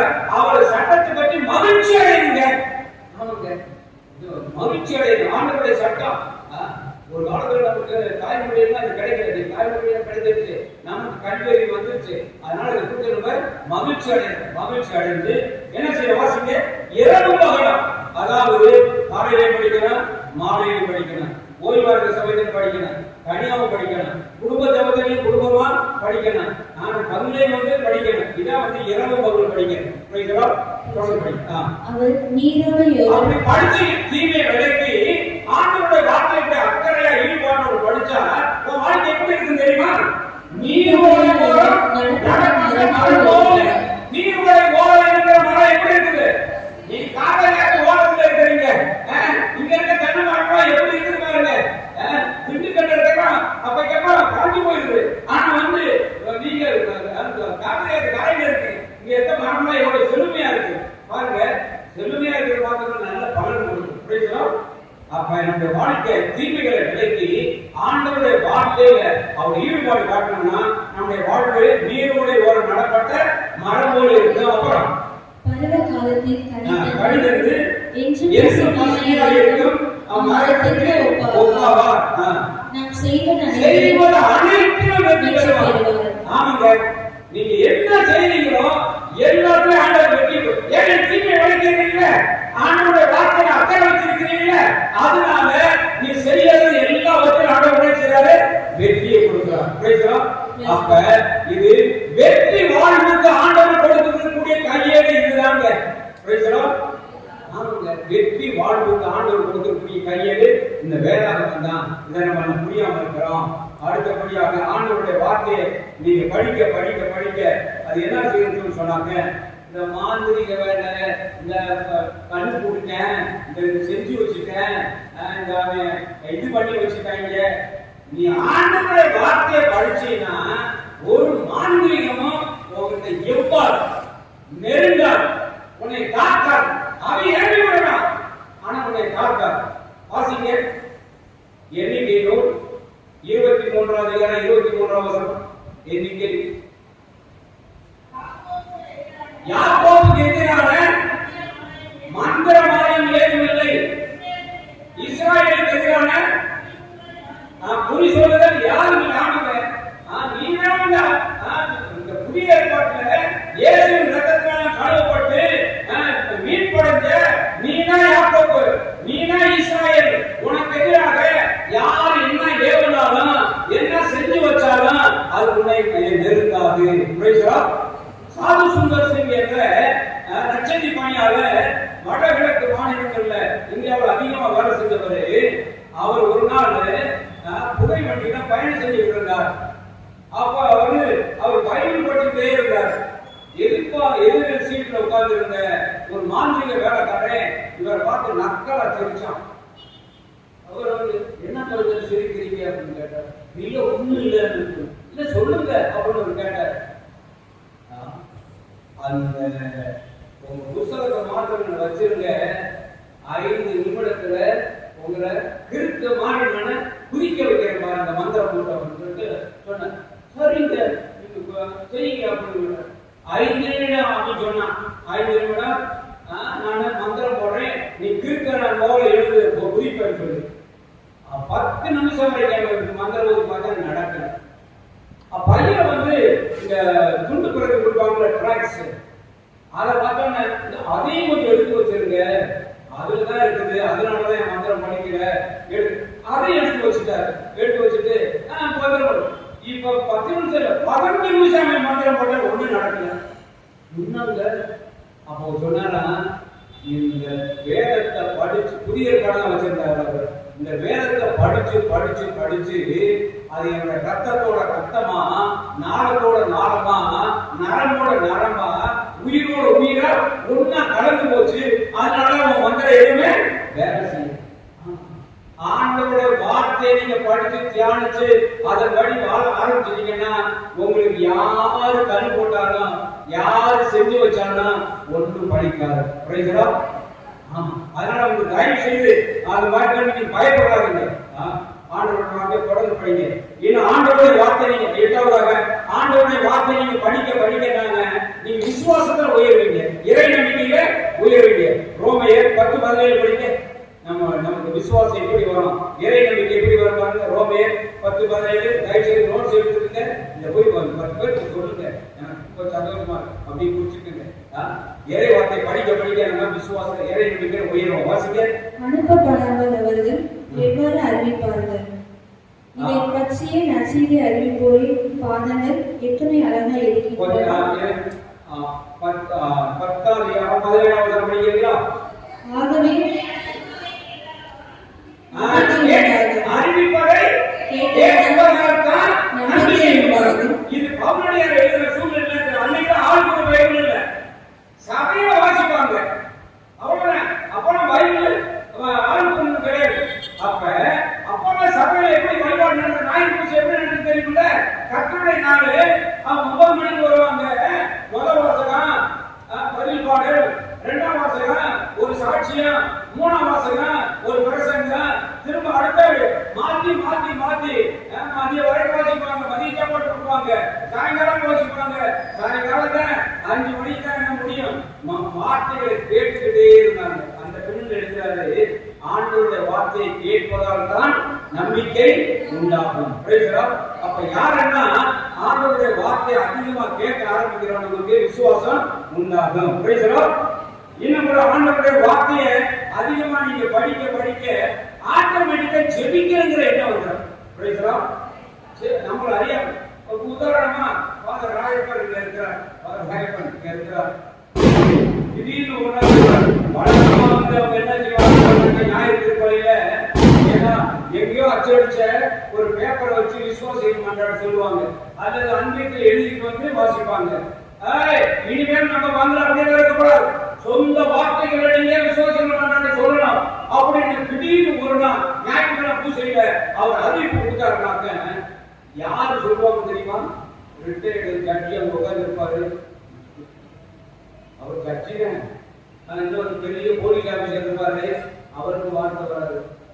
இந்த 10ஆம் கிளாஸ் படிச்சுட்டு டெய்லி பார்த்துக்கிட்டு இந்த அறுவடைக்கு அடிக்கடி போயிட்டு வருது இல்ல, அந்த சாலக்குடி தியானத்துக்குலாம் போயிட்டு வருது இல்ல, இந்த நச்சரி கொடுத்து போயிட்டு வருது இல்ல, இந்த கூட்டங்களுக்கு இந்த அம்மாவோட ஆரம்பிச்சுன்னு சொன்னாக்க அப்பா இறைமையாவில் சொல்லப்பட்டபடி ஏற்கையாவில் சொல்லப்பட்டபடி யாக்கோபு சொல்லப்பட்டபடி எப்ப தேவை இருக்க போறாரோ பாருங்க.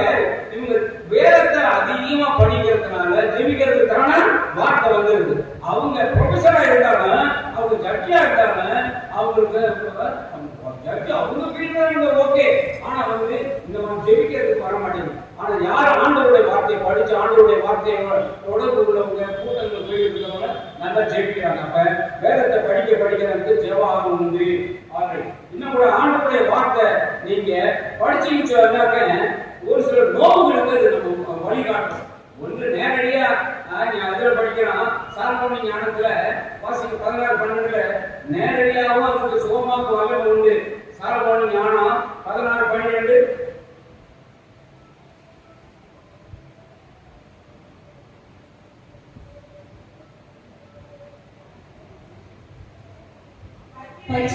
பச்சையோ கழுவோ அவர்களை நலமளிக்கவில்லை. ஆனால் ஆண்டவரே வார்த்தையே அவர்களுக்கு நலமளிக்கும். பச்சையோ கழிவோல் அவர் நேரடியாகவும் வார்த்தையை படிக்க படிக்க நோய் தானா உள்ள காலத்துக்கு ஓடி போயிடும். இல்ல வார்த்தையை படிக்க படிக்க அதன் அடிப்படையில் ஜெபிச்சிங்கன்னு சொன்னா எந்த ஆஸ்பத்திரிக்கு போகலாம், எந்த டாக்டரை பார்க்கணும், என்ன மாதிரி ட்ரீட்மெண்ட் எடுத்து ஆண்டவர் வழிகாட்டுவார். ஆண்டவருடைய வார்த்தையை படிச்சோம்னு சொன்னா அந்த மாதிரி இன்னும் கூட ஆண்டவருடைய வார்த்தையை படிக்க படிக்க அவன் நம்ம இயேசுக்கு சாட்சியா வழி நடத்துவார். படிக்கிறோம், நான் பைபிள் படிச்சுட்டேன், இதெல்லாம் தெரிஞ்சுக்கணும், பெரிய பைபிள் படிப்புடுவாங்க, அதனால நான் தப்பு செய்ய மாட்டேன், நான் இப்படித்தான் நான் அதெல்லாம் பார்க்க மாட்டேன், நீ எனக்கு பிடிக்காது, இந்த தீமையை நமக்கு ஒதுங்கி இருந்துட்டு உன்னை உலகுக்கு ஒளியாக உப்பாக மாற்றிவிடும். பேசுகிறோம் வேதத்தை படி சாட்சிய வாழ்வுக்கு நம்மை வழிநடத்தும். ஆண்டவருடைய வார்த்தை படிக்கிறோம், கற்றுங்கோ ஆண்டவர் வார்த்தை எப்படி சொல்லுது, நாம இதை எப்படி செய்யலாமா, இதை எப்படி நான் பயன்படுத்தலாமா என்று நம்மை ஒதுக்கி தருகிற சாட்சிகளாக மாற்றும். இன்னும் ஆண்டவருடைய வார்த்தையை படிக்க படிக்க படிக்க நீங்க இயேசுவுக்கு சீடராகிறீங்க. புரியுங்களா? இயேசுவுக்கு வேண்டிய சீடருக்கு பக்தர்கள் அல்ல. இன்னைக்கு நம்ம வெளியில வந்து அதிகமான பக்தி முயற்சிகள் மழை காலத்துல வந்து குறுக்குண்டுகள் வரல, தூங்கும் சூழ்நிலை அப்படி பண்ணி என்னமோ முடிச்சு வைக்கிறோமா,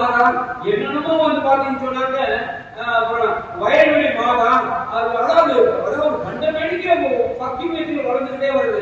ஆனா இயேசுவுக்கு வேண்டியது சீடர்கள். வாசிங்க மத்தேயு 28:19 படிங்க. இயேசு நமக்கு என்ன தகவல் கொடுத்து போயிருக்காரு? மத்தேயு 19:20 28:19. நீங்கள் போய் எல்லா மக்களினத்தாரையும் சீடராக்குங்கள். எல்லா இனத்தாரையும் சீடராக்குங்கள். என்ன தெரியுமா? இயேசுவை அறிஞ்சுக்கிட்டு இயேசுவை போய் நாளைக்கு சொல்லி அவர் இயேசுவை கொண்டு வருது. இதுதான் இயேசு எதிர்பார்க்கிறார். நம்ம என்ன செய்யறோம்? நான் இந்த ஜெபத்தை சொன்னேன், நான் மெழுகுதிரியை போட்டேன், நான் உண்டியலை போட்டேன், நான் போயிட்டு வரேன். இப்படியே நான் பண்ணேன், சக்கரத்தை ஊனேன், நான் நல்ல போட்டேன், நான் வானவெளிக்கு விட்டேன், நான் சீரியல் சென்று போட்டேன். இதே தான் நம்ம இதாக இருக்கு. ஆனா ஏசு என்ன சொன்னாரு? நீ என்னை அறிஞ்சுக்கணும், நீ என்னை அனுபவிக்கணும், நீ போய் என்னை பற்றி 4 பேருக்கு சொல்லணும், அவங்க என்கிட்ட கொண்டு வந்து சேர்க்கணும், சீடனா இருக்குன்னு சொன்னார். நம்ம நம்ம சபையில அதிக பக்தி முயற்சிகளுக்கு அழுத்தம் கொடுத்துட்டு இருக்கிறோம். ஆனா சீடத்துவத்துக்கு அழுத்தம் கொடுக்காம இருக்கிறோம். ஆனா வேதத்தை படிக்க அதனால எனக்கெல்லாம் ஆண்டவர் ஒரு வித்தியாசமான வழி நடத்திட்டு இருக்காரு. எங்க மறை மாவட்டம் ஆரம்பிச்சதுல இருந்து இங்க இருந்த 1002 பேரும் ஒருத்தர் இருந்தாரு. அவரு மதுரைக்கு பேராயிரம் போயிட்டாரு. இப்போ நீங்க உங்க விக்கிற ஜனங்களுக்கு 1000 அனுப்பிச்சு வச்சிருக்கீங்க. திருச்சியில இருந்து அனுப்பிச்சு வச்சிருக்கீங்க. ஓகே, அனுப்பி வச்சிருக்கீங்க. இவங்க 2 பேரை போட்டுக்கிட்டு நான் ஓப்பனா இருக்கிறவங்களுக்கு புனிதர் மாதிரி வாழ கத்துக்குவோம், புனிதர் மாதிரி செயல்பட கத்துக்குவோம். புனிதர்கள் இப்படியெல்லாம் தேவையில்லை, அவங்க எதிர்பார்க்கல, அவங்க சொல்லவும் இல்லை. சொல்லாத காரியத்துக்கு ஏன் முக்கிய வச்சுட்டு போய் பண்ணிட்டு இருக்கான், டைம் பணத்தை வேஸ்ட் பண்ணிட்டு இருக்கிறான். அவங்க மாதிரி வாழணும், அவங்க மாதிரி நம்மளுடைய சேவை செய்யணும், நச்சதை அறிவிக்கணும் அப்படின்னு சொல்லி அதனால தயவு செய்து ஒரு மகள் ஓப்படத்தோட பெரிய அந்த பங்கு பாதுகாவலரு நவநாளுக்கெல்லாம் வர்றாங்கல்ல சாமியாருங்க, ஒவ்வொரு நாளும் வர்றாங்கல்ல, அவங்கள வச்சு நீங்க வச்சுக்கோங்க, நீங்க திருவிழாவை நடத்துங்க. நான் அந்தோனியாருமான வாழ முடிவு பண்ணிட்டேன். அதனால உங்க எளிய விசுவாசம் நான் குறைக்க விரும்பல. நீங்க சாமியார் ஒவ்வொரு நாள் நவநாளுக்கு வர்றாங்கல்ல, அவங்கள வச்சு நீங்க திருவிழா ஓடுங்க. எங்க அந்தோனியார் வந்திருக்கிறேன்னா நீ என்ன இது வந்துச்சாங்க வந்துருச்சு ஆகணும். எங்க அந்தோனியார் வந்திருக்கீங்கன்னா அப்படிப்பட்டவங்க எங்க சாமியார் வேணும். கூட போனாங்க, கூப்பிட்டாரு, கேட்டாரு என்ன தேவை, உன் மக்களுக்கு பிரச்சனை வந்திருக்கேன், கண்ணை மூடிட்டு தெரிஞ்சு விட்டுப்பாருன்னு கேட்டாரு. கண்ணை மூடிட்டு தெரிஞ்சு விட்டுப்பாயா பக்கத்துல பிரச்சனை கொடுத்து அந்த வயது கொடுத்த காரணம் என்ன காரணம்? ஒவ்வொரு மக்களுக்கு பிரச்சனை கொண்டு வரீங்க, எத்தனை பிரச்சனை சமாளிக்க, கண்ணை மூடி போய் தெரிஞ்சு விட்டுவாங்க.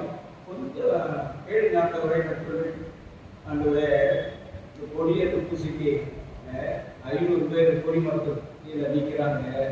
அந்த காலத்துல மண்ணுக்குடியெல்லாம் வாழ்ந்து இப்பதான் பிரச்சனை வந்துருக்கு. மண்ணுக்குடியில ஒரு பணம் வரைஞ்சி பூவை கட்டி இறக்குவாங்க.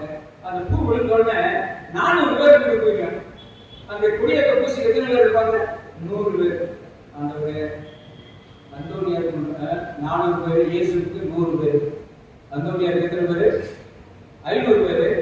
இயேசுக்கு எத்தனை பேர்? 100 பேர். எலெக்ஷன் சொன்னா யார் ஜெயிச்சா யார் போப்பாங்க? அந்தோனியார் ஜெயிச்சிட்டாரு, இயேசு தோத்துட்டாரு. ஏன்னா 500 பேர் குடி மட்டும் இல்லைனாங்க.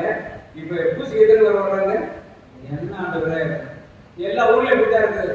ஆண்டவர் கொஞ்சம் கேளுங்க, இந்த ஊர்ல காசமா போயிருந்தீங்க, 2.5 கிலோமீட்டர் தருமத்துக்கு காசமா போயிட்டு இருக்கு. போன வருஷம் அந்தோனியார் திருவிழாவுக்கு 2 நாள் திருவிழாவுக்கு 2 லட்சம் ரூபாய்க்கு எக்ஸ்ட்ரா சாராயம் காசமா போயிருக்கு. இது அந்தோனியார் ஊருக்கு வர இது கிறிஸ்துவ கண்ணியமா, இது போய் நான் ஜபத்தை வந்துட்டேன். அவர் சொன்னாரு, எந்த ஊர்ல குடிக்கிற மாதிரி அந்த ஊர்ல மட்டும்தான் அது உங்க. ஆனா என்னைய பொறுத்தவரை அப்படிப்பட்ட இடத்துல அப்படி வந்துச்சா எனக்கு மனசு ஒத்துக்கல.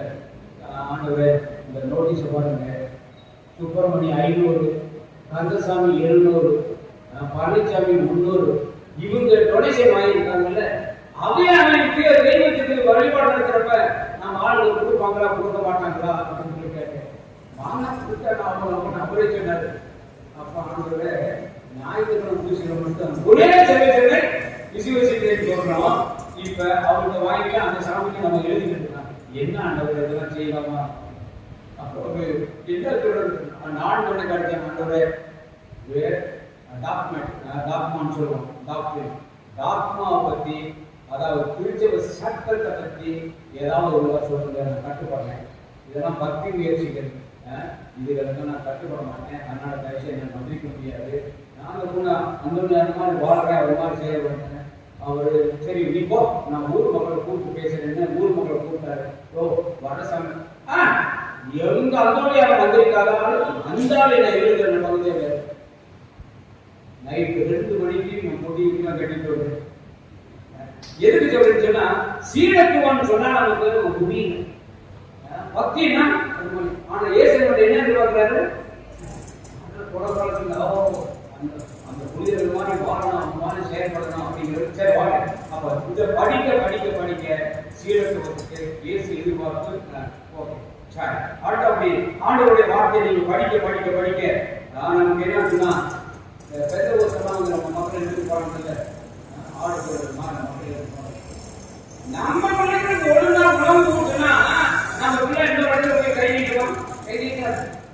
ஆனா நம்ம மக்களுக்கு இறை வார்த்தை நல்லா கற்றுக் கொடுத்து அதை நடிப்பு ஜெபிக்க வச்சு நம்முடைய எல்லா வேற சத்தியங்களை இறை வார்த்தை ஒளியில விளக்கி காட்டணும். உதாரணம் 2 எடுத்துக்கங்க.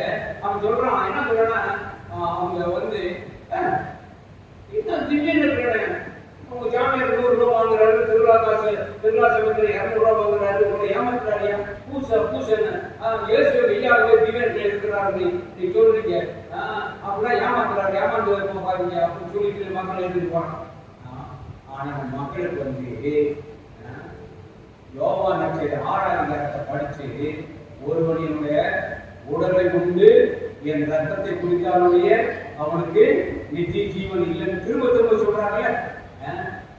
அதனால எல்லா பேரும் பலர் போயிட்டாங்க, பேர்ல நீங்களும் போனீங்களான்னு கேட்டாங்க. அப்ப அது முக்கியமான அந்த மாதிரி நல்ல பெரியாவே ஆனந்த பிரசனமா இருக்கிறாரு அப்படிங்கிறது நம்ம வசனத்தின் அடிப்படையில் மக்கள் சுட்டி காட்ட. நீ எந்த வயசுக்காரன் பைபிள் தான் வச்சிருக்க, பைபிளை கொடுப்போம்.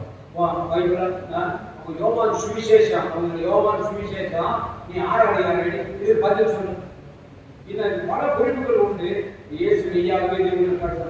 அப்ப நம்ம இறை வார்த்தையின் அடிப்படையில் மக்களுக்கு சொல்ல பெந்த பாட்சா படிக்கிறாங்க. இன்னொரு நம்முடைய பாவ சங்கீதத்தை ஒவ்வொரு வழிபாட்டை நேரடியாக அறிக்கையா அப்படின்னு சொல்லி மக்கள் என்ன ஜாமியாரு. ஆனா எடுத்துக்கொள்ளுங்கள் யோவான் நற்செய்தி 20ஆம் அதிகாரத்துக்கு வாங்க, பாவ மன்னிப்பின் அதிகாரத்தை அப்போஸ்தலர்கள் கொடுத்திருக்கிறார். யோவான் நற்செய்தி 20ஆம் அதிகாரம் யோவான் 20 வசனத்தை காட்டுறேன். 21 படிச்சுவீங்களா? இயேசு மீண்டும் அவர்களை நோக்கி, உங்களுக்கு அமைதி உரித்தாகுக. தந்தை என்னை அனுப்பியது போல் நானும் உங்களை அனுப்புகிறேன். இதை சொன்ன பின் அவர் அவர்களை ஊதி தூய ஆவியை பெற்றுக்கொள்ளுங்கள். எவருடைய பாவங்களை நீங்கள் மன்னிப்பீர்களோ அவை மன்னிக்கப்படும், எவருடைய பாவங்களை மன்னிப்பீர்களோ அவை மன்னிக்கப்படா என்றார். பாவ மன்னிப்பின் அதிகாரத்தை அப்போஸ்தலர்களுக்கு கொடுத்திருக்கிறார். இன்றைக்கு உலகத்தில் இருக்கிற 1000 பேர் அப்போஸ்தலர் ஸ்தானத்தில் இருக்கிறாங்க. குருக்களுக்கு குருப்பட்டம் கொடுக்கிறப்ப அந்த பாவ மன்னிப்பின் அதிகாரத்தை அவங்களோட பகிர்ந்து கொள்றாங்க. இத மக்களுக்கு வசனத்தின் அடிப்படையில் சொல்லி கொடுத்திருந்தா அவன் சொல்றப்ப மக்கள் என்ன சொல்ற, இது பதில் சொல்லியா சுவிசேஷம் இதான இருக்குது. அப்ப நம்ம மக்களுக்கு இறை வார்த்தையை இன்னும் சரியாக அவங்க விலைக்கு காட்டாததுனாலனா பெந்தகோஸ்தக்காரங்க அதை இதை சொல்லி நம்ம மக்கள் எழுதிட்டு போயிட்டு இருக்கிறாங்க. அடுத்தபடியாக மறைக்கல்வி கற்றுக் கொடுப்பதற்கு இந்த இறை வார்த்தை நல்ல களஞ்சியம். இதுல இருக்கக்கூடிய போதனைகளும் புதுமைகளும் சம்பவங்களும் இதை நல்லா வீட்டு படிச்சு நம்ம வச்சுக்கிட்டோம்னா பிள்ளைகளுக்கு ஏற்ற முறையில நம்ம சொல்லிக் கொடுத்து பிள்ளைகளை மறைக்கல்வியில கொண்டு வர முடியும். இது அடுத்தபடி நம்ம மற்றவங்களுக்கு ஆலோசனை சொல்வதற்கு இது உதவியாக இருக்கும்.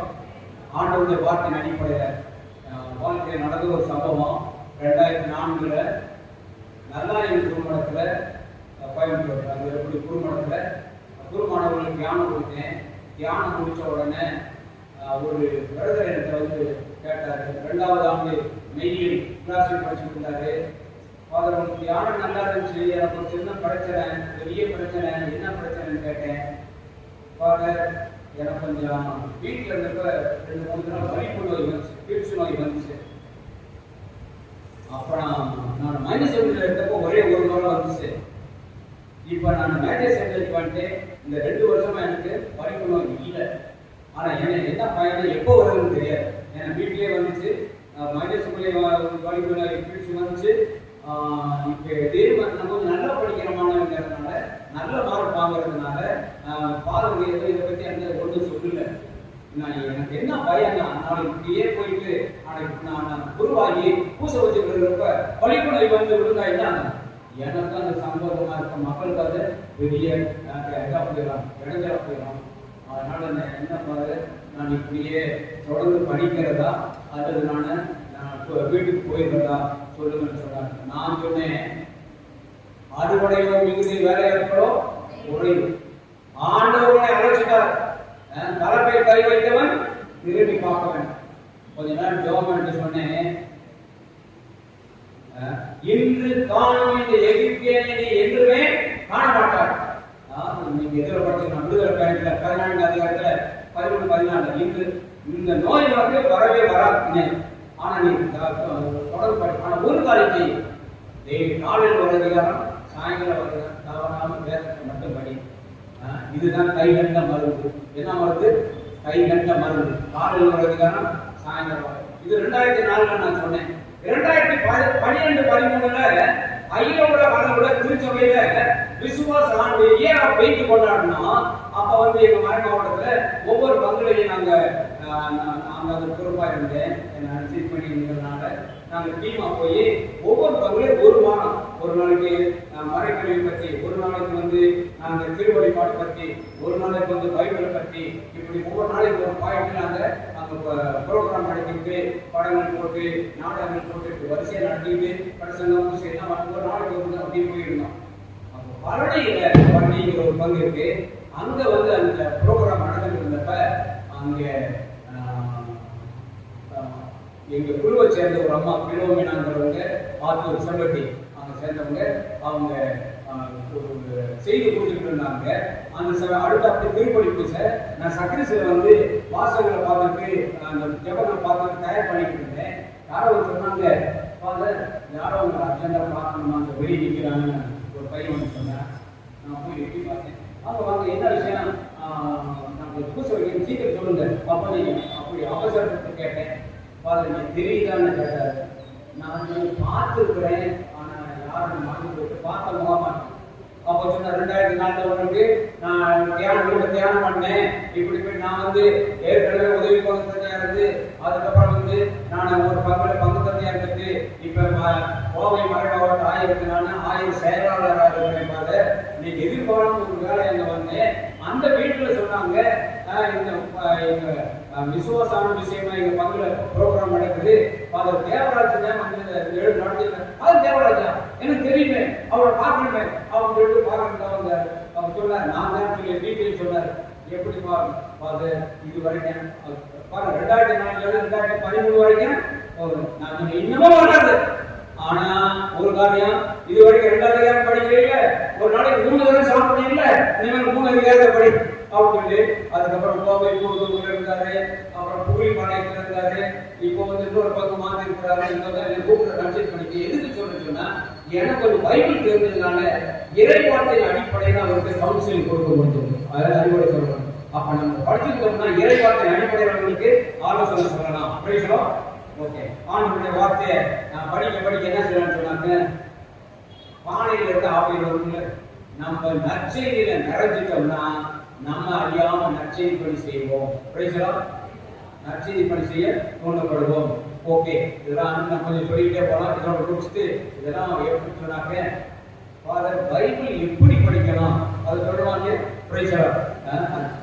ஒரு 10 நிமிஷத்துல சொல்லி முடிச்சிருப்பா, ஒரு 10 நிமிஷத்துல பைபிள் படிக்கிறது எப்படி அப்படிங்கிறது ஏன்னா சொல்லணும் சொல்லிட்டு அதை சொல்ல போனோம்னா பிரச்சனை.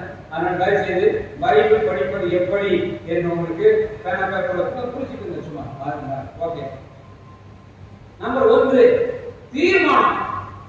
ஒரு தீர்மானம். தினமும் நான் நேரம் ஒதுக்கி பைபிள் வாசிப்பேன் என்கிற தீர்மானம். அதுதான் முக்கியம். இன்றைக்கு நம்ம இந்த நிலைக்கு இருக்கிறோம்னா கடந்த காலத்தில் நாம் செய்த நல்ல தீர்மானங்கள் தான் இந்த நிலவரத்தை நம்ம கொண்டு வந்து. அது போல நம்ம ஒரு சொல்லுவாங்க decision that you take that makes you அப்படின்னு சொல்லுவாங்க. அதாவது அதுதான் ஒரு வாழ்க்கை. நீ நல்ல தீர்மானம் செஞ்சா நல்ல நிலைக்கு வர்ற, நீ கெட்ட தீர்மானம் செஞ்சா கெட்டு போயிட. அப்படி மாதிரி ஒரு தீர்மானம் செஞ்சதான் தினமும் நேரம் ஒதுக்குவேன் நான் வேதத்தை. ஏன்னா 24 மணி நேரம் கொடுத்துருக்கிறார். நாம எல்லா காரியங்களும் நேரம் ஒதுக்குறோம். தூங்குறதுக்கு நேரம் ஒதுக்குறோம், சாப்பிட நேரம் ஒதுக்குறோம், குளிக்க நேரம் ஒதுக்குறோம், பல்வேறு நேரம் ஒதுக்குறோம், நண்பர்களுக்கு நேரம் ஒதுக்குறோம், மார்க்கெட்டிங்கு நேரம் ஒதுக்குறோம், விளையாட நேரம் ஒதுக்குறோம், தாய்மொழிகளுக்கு நேரம் ஒதுக்குறோம். தயவு செய்து கடவுளுடைய வார்த்தைக்கு நேரம் ஒதுக்குறோம். ஆமாங்க, தயவு செய்து அந்த தீர்மானம் தினமும் நேரம் ஒதுக்கி வேதங்கள். தயவு செய்து இரண்டாவது நேரம், அதாவது நீ முடிஞ்ச அளவு செருக கட்டி பெருக வாழ்ந்த புதுசா ஆரம்பிச்சீங்கன்னா 15 நிமிஷத்துல ஆரம்பிங்க. அதிகம்னா 1 மணி நேரம் படிக்கணும்னா முதல்ல ஆரம்பிக்காதீங்க, அது வளர்ச்சி அடிச்சுவீங்க. இந்த வருஷம் முழுவதும் நான் 15 நிமிஷம் வேண்டாம், 2 வருஷம் கழிச்சாலே 20 நிமிஷம் ஆக்குவேன், இன்னும் 2 வருஷம் கழிச்சாலே 25 நிமிஷம். அப்படி கொஞ்சமா சிறுதுளி பெருக்கணுங்கிற மாதிரி கொஞ்சமா கிராஜுவலா போங்க, எடுக்கல. அதனால தயவு செய்து இன்னும் உங்களுக்கு ஒரு டைம் அலாட் பண்ணலாம். நான் ஃப்ரீயா தான் இருக்கிறேன், ஓகே. ஆனா பெரும்பாலும் கொஞ்சம் சிறுது கட்டி பெருக வாழ்ந்த, ஆனா வைராக்கியமா இருக்கு. இந்த 15 நிமிஷம் வைராக்கியமா இருங்க. ஆல்ரைட், ஒரு நாள் எதிர்பாராத வேலை வந்துச்சுன்னு சொன்னா தயவு செய்து அடுத்த நாள் அதை மேக்கப் பண்ணிடுங்க. புரியுதுங்களா? அரியர் மட்டும் வைக்கவே வைக்காதீங்க. நீங்களா யூனிவர்சிட்டியில் படிக்கிறீங்கல்ல, அரியர் சர்டிபிகேட் கிடைக்குமா?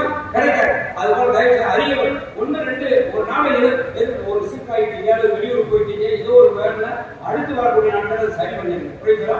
என்னுடைய வாழ்க்கையில காண்டவருடைய திருவிழா ஃபாதர் சொன்னாரு, இது எப்படி சொன்னாங்க, ஜனவரி 1ஆம் தேதி ஆரம்பிப்பேன், டிசம்பர் 31ஆம் தேதி முடிச்சிருக்கேன். புரியுதுங்களா? அந்த சாட்டை எந்த போட்டது இருக்குன்னா திருச்சியில தான் போட்டோம். புரியுதுங்களா? நான் சென்னையில் பங்கு தந்தையா இருந்தேன், சென்னையில் பேசாம பங்கு தந்தையா இருந்தேன். அப்ப பிரச்சனை கோயில்ல இருந்த ஒரு அருள் சகோதரி, ரிட்டையர்டான வயசானவங்க, யோகாங்கிறவங்க, அந்த ஜெப குழுவெல்லாம் ஆர்வமானவங்க, பெருமான்ஸ் கூட 3 வருஷம் பணியாற்றிட்டு வந்தவங்க. தம்பின்னு சொல்லுவாங்க உரிமையா அந்த காலத்துல, தம்பி மற்ற சபைகள்னா இந்த 1 வருஷத்துல பைபிள் வாசிக்கிறதுக்கு ஒரு சாட்டு வச்சிருக்காங்க, நம்ம சபையில இல்லை. நீங்க சரி, நான் சொன்னேன், அம்மாவா சிஸ்டர் எங்க ஜெப குழு நம்மளுக்கு இன்னும் ஒரு சிலர் இருக்காங்க, ஜெயசீலா என்ன ஒரு சிலர் 2-3 பேர் இருக்காங்க. அந்த ஒரு 4 பெண்களை வச்சு ஒரு பழைய ஏற்பாட்டை 360 பகுதி எப்படி, புதிய ஏற்பாட்டை 360 பகுதி எப்படி, காலையிலும் புதிய ஏற்பாட்டை ஒரு அதிகாரம் போடுறது, சாயங்காலம் பழைய ஏற்பாட்டை 3 அதிகாரம் போடுறது, இப்படியே போட்டு ஈக்குவல் போட்டு நல்லா பேலன்ஸ் பண்ணி கடைசியில் என்ன செய்யணும், ஜனவரி 1ஆம் தேதி ஆரம்பிக்கணும், 31ஆம் தேதி முடிச்சிடணும். அப்படிதான் சாப்பிட்டோம். ஆனால் தயவு செய்து கொஞ்சம் வைராக்கியமா இது சிறுசேமிப்பு திட்டம் மாதிரி, என்னது சிறுசேமிப்பு திட்டம் மாதிரி கொஞ்சம். அதனாலதான் எனக்கு இந்த சார்ட் இருக்கிறதுனாலதான் என்னால ரெகுலரா போயிட்டே இருக்க முடியுது. இந்த பல இடங்கள்ல மக்கள் கொடுத்தனால அதை பயன்படுத்த முடியுது. தயவு செய்து கொஞ்சம் நேரத்தை பார்த்துருங்க. ஒவ்வொரு நாள் வயதுங்க முதல் தீர்மானம், 2வது கொஞ்சம் நேரம். காலையில எப்படியாவது படிச்சுட்டு முடியல, சாயங்காலமாவது படிச்சிருவேன், அது காலையில பாதி சாயங்காலம் பாதி அப்படின்னு சொல்லிட்டு பாருங்க. 3வது தயவு செய்து படிக்கிறதுக்கு முன்னாடி ஒரு சின்ன ஆத்ம சோதனை செய்யுங்க. ஆத்ம சோதனை செஞ்சுட்டு ஏன்னு சொன்னா ஆண்டவருடைய வார்த்தை படிக்கணும், உள்ள சுத்தமா இருக்கும், பரிசுத்தம். 4வது தொடர்ந்த ஜெபம், தூய ஆவியினோட ஜெபம் பண்ணுங்க, அல்லது ஒரு பாட்டு பாடுறாங்க. ஏன்னா இதை எழுதியது யாரு? தூய ஆவியினர். மக்களை எழுத வச்சார், ஆசிரியர் எழுத வச்சார். அவருக்கு ஒரு பாடல் பாடி அல்லது அவருக்கு ஜெபம் பண்ணி நீங்க ஆரம்பிங்க. 5வது தயவு செய்து அகல உருவதை விட ஆழ உருவதே மேல் அப்படிங்கிற மாதிரி தயவு செய்து மெதுவா படிங்க, பக்தியா படிங்க. எனக்கு கடவுளுடைய வார்த்தை, பக்தியா படிங்க. புரியல மீண்டும் படிங்க, தேவையான 3வது படிங்க. தயவு செய்து படிச்சு அந்த மாதிரி கொஞ்சம் ஒரு பக்தி ஒழுக்கத்தோட மெதுவாக நீங்க படிங்க. 6வது தயவு செய்து பைபிள் படிக்கிறப்ப கொஞ்சம் தொடர்ச்சியா படிங்க. எப்படி சொன்னா மத்தேயு இன்னைக்கு 1வது அதிகாரம், நாளைக்கு 2வது அதிகாரம், அப்புறம் அப்படி 28 மார்க்கு, லூக்கா, யோவான், திருத்துவதன்படி, ரோமையர், வரிசை அப்படி கிராஜுவலா போயிட்டே இருக்கு. தயவு செய்து ஒரு சிலது இந்த பிலிஜோசியக்காரன் மாதிரி நீங்க படிக்கலாம். நாளைக்கு நீங்க இதை படிப்பாங்க. தயவு செய்து அப்படி படிக்காதீங்க. அது முறை இல்லை. அது உங்களுக்கு அது ஒரு முழுமை உங்களுக்கு தெரியாது. முழுமை தெரியாது. அதனால தயவு செய்து கிராஜுவலா அப்படி ப்ரோக்ரஸிவா படிக்கணும். சொல்லுவாங்க ஏதோ ஒரு பங்கு போட்டேன் கடந்தான முதல் பைபிள் யூதாஸ் 4 உண்டான மனுஷன் முதல் பைபிள் படிக்கிறேன். என்ன வருது? யூதாஸ் 4 உண்டான பைபிள் படிக்க இஷ்டமே இல்லை. முதல் ஆரம்பிச்சேன். யூதாஸ் 4 உண்டான ஒரு வருஷம் கழிச்சு அவங்க ஊர்ல ரட்சைக்கு கூட்டம் நடத்தி இந்த மாதிரி பைபிள் வந்து சொல்லி அப்புறம் படிச்சா வரல. நீயும் போது அவ்வாறு செய்ய முடிச்சார். இந்த சொல்லுவாங்க சொல்லுவாங்க இந்த அடிபட்டு கிடந்தவனுக்கு போய் சிகிச்சை கொடுப்பான்ல அவனுக்கு அந்த நல்ல சமாளி நீ போய் அன்னைக்கு யூதாஸ் 4 வந்துச்சு. இன்னைக்கு போய் நீ போய் அப்ப கன்ஃபார்ம் பண்ணுது நான் சூசைட் பண்ணேன்னு இந்த பைபிள் கன்ஃபார்ம் பண்ணது எனக்கு அப்படிப்பட்ட பைபிள் வேணாம் அப்படின்னு சொல்லி முடிவு பண்ணிட்டேன். எனக்கு எப்படி வாசிக்கலாம் காரணம் தியானம் பண்ண அங்கே அரைச்சு எடுத்துருவாங்க. பைபிளை வாங்க வச்சிருவாங்க. அந்த அளவு அங்கேயே ஒரு பைபிள் வாங்கிட்டு செய்ய வேண்டியதை விரைவாய் செய்யணும் சார். செய்ய வேண்டியதை விரைவாக இந்த ராமாயண சாலையில யூதாஸ் சொல்லுவாங்க செய்ய வேண்டியதை என்னடா அந்த பைபிள் 4 புக்கு வந்து நீயே போய் தெரியுது விரைவாக ஏன் ரேண்டம் ரீடிங் அந்த மாதிரி செய்யணும்னா ப்ரோக்ரஸிவா படிங்க. கொஞ்சம் படிச்சா தயவு செய்து படிச்சு முடிச்சுட்டு மூடிக்காதீங்க. இதுல இருந்து எனக்கு ஆண்டவர் என்ன சொல்லுகிறார், ஏதாவது ஒரு வார்த்தையில சொல்லுவாரு அல்லது ஒரு பகுதியில சொல்லுவாரு, ஒரு சொல்லலோட சொல்லுவாரு. தயவு செய்து ஆண்டவர் என்று எனக்கு சொல்லக்கூடிய செய்தி என்ன அப்படின்னு கண்டுபிடிச்சு ஆகணும். அடுத்த அப்படி அந்த செய்தி கண்டுபிடிச்சிட்டு ஆமா இந்த செய்திக்கு என் வாழ்க்கைக்கு என்ன தொடர்பு, என்னுடைய வாழ்க்கையில என்னுடைய தொழில என்னுடைய குடும்பத்துல சொந்த பந்தங்கள இதெல்லாம் வந்து இந்த பின்னணியை யோசித்து பார்க்கணும். இந்த செய்திக்கு வாழ்க்கை தொடரும். அது மாத்திரம் இல்லை, அதன் அடிப்படையில் தயவு செய்து கொஞ்சம் செபம் பண்ணிக்கணும். எந்த செய்தினாலும் சரி நீங்க செய்தி அதன் அடிப்படையில் என்ன செய்யுங்க எப்படிலாம் ஜெபிக்கலாம் தெரியுமா? ஒண்ணு வந்து ஆண்டவர் துதித்து ஜெபிக்கலாம், ஆராய்ச்சி ஜெபிக்கலாம், நன்றி சொல்லி ஜெபிக்கலாம், பாவத்துக்காக மன்னிப்பு கேட்டு ஜெபிக்கலாம், எனக்காக முன்னாடி ஜெபிக்கலாம், மற்றவர்களுக்காக பரிந்து பேசி ஜெபிக்கலாம், வார்த்தையும் ஜெபிக்கலாம், பாடலாவும் ஜெபிக்கலாம். சரியா? அதனால தயவு செய்து கொஞ்சம் ஜெபத்துக்கு நேரம் ஒதுக்குங்க. அது ஒரு முக்கியம். அடுத்த அப்படி வந்து ஜெபிச்சுட்டு ஒரு முடிவு வாங்க. இந்த செய்தி ஆண்டவர் கொடுத்திருக்கிறதுனால என் வாழ்க்கையில செயல் திட்டம் என்ன இதனால என் வாழ்க்கையில இது கண்டிக்கக்கூடிய இந்த தீமையை விட்டுருவேன் அல்லது இது சொல்லக்கூடிய இந்த நன்மையை நான் இன்னைக்கு இனிமேல் செயல்பட ஆரம்பிப்பேன், செயல்படுத்துவேன். அது கொஞ்சம் தெரியுது அதை என்ன செய்வேன் கொஞ்சம் அதிகப்படுத்துவேன். either to give up the evil things or to take up good measure சொல்லுவாங்க. அவன் வந்து இப்படிதான் வரும்.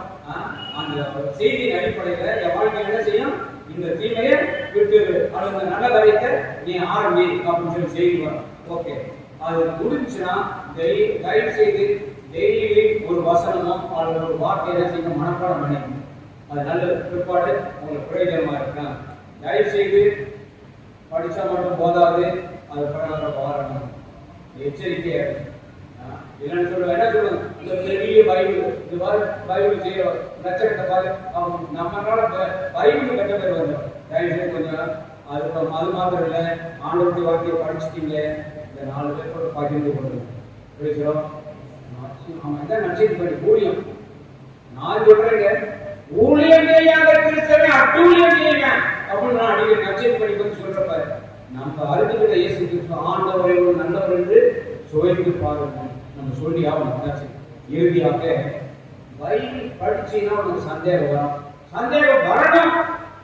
ஆமாங்க, இது எழுதப்பட்ட காலம் வேற, அப்ப இருந்த கலாச்சாரம் வேற, அப்ப இருந்த மொழி வேற. அதனால உனக்கு சந்தேகம் வரும். அதனால கவலைப்படாத, தெரிஞ்சவங்க கேளு. நம்ம கத்தோலிக்க பைபிளுக்கும் அந்த பைபிளுக்கு என்ன வித்தியாசம் தெரியுமா? ஒவ்வொரு புத்தகத்துக்கு முன்னாடி ஒரு பக்கம் 2 பக்கம் எழுதினாங்க. ஏன் எழுதப்பட்டது, எந்த சூழ்நிலை எழுதப்பட்டது, எப்போ எழுதப்பட்டது, முக்கியமான கருத்து எல்லாம் முன்னுரை கொடுத்துறாங்க. நல்ல தெளிவாக கொடுத்துறாங்க. அது மாத்திரம் இல்ல, ஃபுட்நோட்ஸ் கொடுத்துறாங்க. ஏறக்குறைய எல்லா பக்கங்களையும் பார்த்தீங்கன்னா கீழே பெண் குறிப்பு கொடுத்துருக்காங்க. இதெல்லாம் ஒரு உதவியா அதை தெரிஞ்சவர்கிட்ட கேளுங்க. அல்ல அப்படி ஒன்று புரியல, கவலைப்படாதீங்க. என்றைக்கே ஒரு நாள் ஒரு பிரசங்கத்தின் மூலமாகவோ அல்லது வேலை படிக்க இன்னொரு பகுதி மூலமாகவோ ஆண்டவர்களுக்கு விளக்கத்தை கொடுத்துருவார். அதனால தயவு செய்து பைபிள் படிக்கிறத நீங்க தொடர்ந்து போயிட்டே இருக்கீங்க. பைபிள் படிக்கிற மாதிரி நிப்பாட்டிக்காதீங்க. சந்தேகங்களுக்கா நிப்பாட்டிக்காதீங்க, தொடர்ந்து படிச்சுக்கிட்டே வாங்க. ஜெபம் பண்ணி முடிப்போமா? அப்பாவை ஜெபம். அன்பின் பரலோகத்திலே இந்த நல்ல நாளுக்காய் நன்றி ஆண்டவரே. அப்பா, அந்த நாட்டை கூட ஆண்டவரே, இந்த மாலை நேரத்தில் ஆண்டவரே, இந்த சத்திய வசனத்தை பற்றி ஆண்டவரே, இந்த சகோதர சகோதரிகளுக்கு ஆண்டவரே, எனக்கு தெரிஞ்ச வரைக்கும் ஆண்டவரே, அப்பா எடுத்து சொல்லியிருக்கிற ஆண்டவரே, விதையை விதைச்சிருக்கிற ஆண்டவரே, ஆண்டவரே நல்ல நிலத்தில் விழுந்த விதைகளாக ஆண்டவரே, அப்பா பலன் 30, 60, 100 பலன் கொடுக்கும்படியாக ஜெபிக்கிற ஆண்டவரே, ஆசீர்வதிங்க ஆண்டவரே. ஒருவன் என்னுள்ளும் என்ற வார்த்தை அவனுக்கும் இருந்தால் விரும்பியதெல்லாம் நடக்கும் சொல்லுகிற ஆண்டவரே. இவங்களுடைய எண்ணங்கள், இயக்கங்கள், திட்டங்கள், தீர்மானங்கள், முயற்சிகள், தேவைகள் எல்லாவற்றையும் ஆண்டவரே அப்பா கொடுத்து நிரப்பும்படியாக ஜெபிக்கிற ஆண்டவரே. எல்லாவற்றுக்கும் மேலாக இந்த நாளில் இருந்து நான் ஒவ்வொரு நாளும் அன்னை மரியாதை போல ஆண்டவருடைய வார்த்தைக்கு ஒப்பு கொடுத்து நேரம் ஒதுக்கி ஆண்டவரை பேசும் அடியே நான் கேட்கிறேன் என்று சாமியார் சொன்னது போல நேரம் ஒதுக்கி வேற வாசிப்பேன் ஆண்டவரே. ஆண்டவரே வாசிப்பேன், ஜெபிப்பேன், வெற்றி அடைவேன் என்று நான் நம்புகிறேன் ஆண்டவரே. இது நேரம் ஆண்டவரே, வெற்றியின் நேரமாக இருக்கிறது ஆண்டவரே. வெற்றி வாழ்வுக்கு நீ கொடுத்த ஆண்டவரே, நல்ல ஆண்டவரே, உத்தமமாக இருக்கிறது ஆண்டவரே. சாத்தானுக்கு தொடர்பாதபடி எங்களுக்கு ஆண்டவரே சோர்வை கொடுத்து ஆண்டவரே இவரை ஏமாற்றிக்க ஆண்டவரே. ஆனால் நாங்கள் இந்த நேரத்தில் நாங்கள் அனைவரும் ஒருமுறைப்பட்டு எங்களை வேதத்தை படிக்காதபடி தொந்தரவு பண்ண எங்களுக்கு தடை பண்ண தீயாமையை இயேசுவின் நாமத்தில் உன்னை கடிந்து கட்டி எங்களை விட்டு துரத்தி அடிக்கிறோம். வல்லமை ஆவியானவரே, விடுதலை ஆவியானவரே, வேதத்தை எழுதிய ஆவியானவரே, நீங்க வாங்க ஆண்டவரே. வேதத்தில் என்ன ஆர்வம் பெற ஆண்டவரே, வேதத்தின்படி நாங்க ஆண்டவரை வையவர்க்கம் படித்து ஜீவிக்க அதன் பயன்களை பெற்று வாழ பலரை ஆண்டவரை வேதத்துக்குள்ள கொண்டு வர ஆண்டவரை எங்களை தொடர்ந்து ஆசீர்வதித்து வழி நடக்கும் இயேசுவின் நாமத்தில் கேட்கிறோம் எங்கள் நல்ல பிதாவே. யாரிடம் செல்வோம் இறைவா, வாழ்வு தரும் வார்த்தை எல்லாம் உம்மிடமன்றோ உள்ளன. யாரிடம் செல்வோம் இறைவா, இறைவா, இறைவா, இறைவா, இறைவா. மனதிலே போராட்டம், மனிதனே வாழ்க்கையா. மனதிலே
அன்பின் பரலோக பிதாவே, இந்த மாலை நேரத்தில் ஆண்டவரே, நாங்கள் ஒன்று கூடி உமது அருள் வார்த்தையை ஆண்டவரே, குணமாக்கும் வார்த்தையை, நம்பிக்கை தரும் வார்த்தையை, நலம் தரும் வார்த்தையை ஆண்டவரே கேட்க வைத்தீங்க. அதுக்காக நாங்கள் நன்றி சொல்கிறோம் ஆண்டவரே. இயேசுவே, நீங்க பாலைவனத்துல 3 நாட்கள் ஆண்டவரே இறையரசை பற்றி மக்களுக்கு சொல்ல ஆண்டவரே, அவங்க சாப்பாடு தீர்ந்தது கூட தெரியாம கவனமா கேட்டுட்டே இருக்கிறாங்க ஆண்டவரே. 3 நாள் ஆனதுனால கொண்டு வந்த உணவுலாம் தீர்ந்து போனதுனால அவங்க பசியா இருந்ததை உணர்ந்து ஆண்டவரே, இவங்க நான் பசியா அனுப்ப முடியாது என்று அவங்களுக்கு புதுமை செஞ்சீங்க ஆண்டவரே. 5 அப்பங்களை கூட 5000 பேர் ஆண்டவரே, அப்பா அவங்க புதுமை நடத்தினீங்க ஆண்டவரே.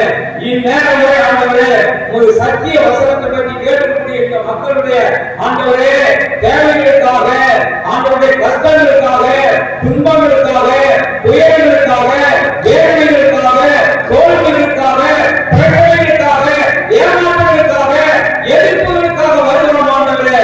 நீ எல்லாம் வல்லவராய் இருக்கிறீர் ஆண்டவரே. ஆண்டவரே, நீ மரணத்தையும் வெல்லவராய் இருக்கிறீர் ஆண்டவரே. ஆண்டவரே, இந்த நேரத்தில் ஆண்டவரே, இவங்க ஒவ்வொரு தேவையும் உமது கரத்தில் ஒப்புக் கொடுக்கிறார்களா ஆண்டவரே. 5 அப்பங்கள் ஆண்டவரே ஒப்படைச்சாங்க, அந்த மாற்றை ஏற்படுத்தி 5000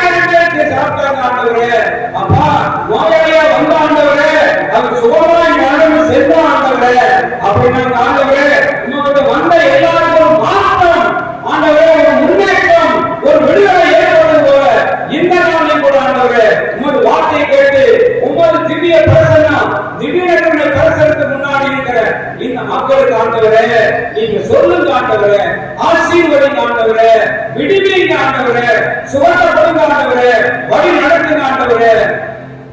ஆசீர்வாதியும் எம்மை ஆசீர்வாதியும் இயேசு ரட்சகரே ஆசீர்வாதியும் ஆசீர்வாதியும் எம்மை ஆசீர்வாதியும் இயேசு ரட்சகரே ஆசீர்வாதியும் ஆசீர்வாதியும் எம்மை ஆசீர்வாதியும் மேசரேசுவே ஆசீர்வாதியும் ஆசீர்வாதியும் எம்மை ஆசீர்வாதியும் ஆசீர்வாதியும் எம்மை ஆசீர்வாதியும். உங்களுடைய தேவைகளுக்காக ஆண்டவர்கிட்ட கவனமாக ஜெபிங்க. அதே போல ஒரு காரியம் ஒன்று சொல்றேன், இந்த நாள்ல நல்லா கவனிங்க. உங்களை போல நீங்க சந்திக்கக்கூடிய அதே பிரச்சனை அதே வேதனைய இந்த உலகத்துல யாரெல்லாம் சந்திச்சுட்டு இருக்கிறாங்களோ அவங்களுக்காக ஜெபிங்க. ஊராளர்களை ஊட்டி வளர்த்தா நாமல்ல தானா வளரலாம். யோபு தன் நண்பர்களுக்காக ஜெபித்த பிறகு வாசிங்க, யோபு 42:10 படிங்க. யோபு புத்தகத்தில் யோபு 42 யோபு தன் நண்பர்களுக்காக ஜெபித்த பிறகு அவனுடைய எல்லா பிரச்சனையும் தீர்ந்து அவன் இரட்டிப்பாய் ஆசீர்வதிக்கப்பட்டான். யோபு 42:10 படிங்க. யோபு தன் நண்பர்களுக்காக மன்றாடிய பிறகு ஆண்டவர் செல்வங்களை எல்லாம் மீண்டும் நல்கினார். மேலும் அவர் யோபுக்கு இரட்டிப்பாக கொடுத்தார். தயவு செய்து நீங்க உங்களை போல யாரும் நீங்க சந்திக்கிற அதே பிரச்சனை வேதனையை இந்த உலகத்துல யாராவது ஆண்டவரே முதல்ல அவங்களுக்கு செலவு கொடுங்க, எனக்கு கொடுங்க. அப்படித்தான் பரந்த மனத்தோட கேட்போம். கேளுங்க, ஆண்டவர் சொல்றார், கேளுங்க உங்களுக்கு கொடுக்கப்படும். ஆண்டவரே அவங்களுக்கு இந்த பிரச்சனையை விடுவிக்க கொடுங்க, எங்களுக்கு விடுவிச்சு கொடுங்கன்னு சொல்லி அவங்களுக்காக ஜெபிங்க, உங்களுக்காக ஜெபிங்க. நிச்சயமாக பரந்த மனத்தை பார்த்த ஆண்டவர் நமக்கு நிச்சயம் கொடுப்பார். நம்பி இயேசுவே நன்றி இயேசுவே நன்றி இயேசுவே நன்றி இயேசு. ஆண்டவர் கொடுக்கிறார், அவர் விரைவாக கொடுத்து முடிக்க போகிறார் என்று நம்பிக்கை உள்ளவங்க மாத்திரம் விசுவாசத்தோட பாடுங்க. நன்றி இயேசுவே நன்றி இயேசுவே நன்றி இயேசுவே நன்றி இயேசுவே வாழ்க இயேசுவே வாழ்க இயேசுவே வாழ்க இயேசுவே வாழ்க இயேசுவே. அல்லேலூயா அல்லேலூயா அல்லேலூயா அல்லேலூயா. மாண்புமிகு படைத்த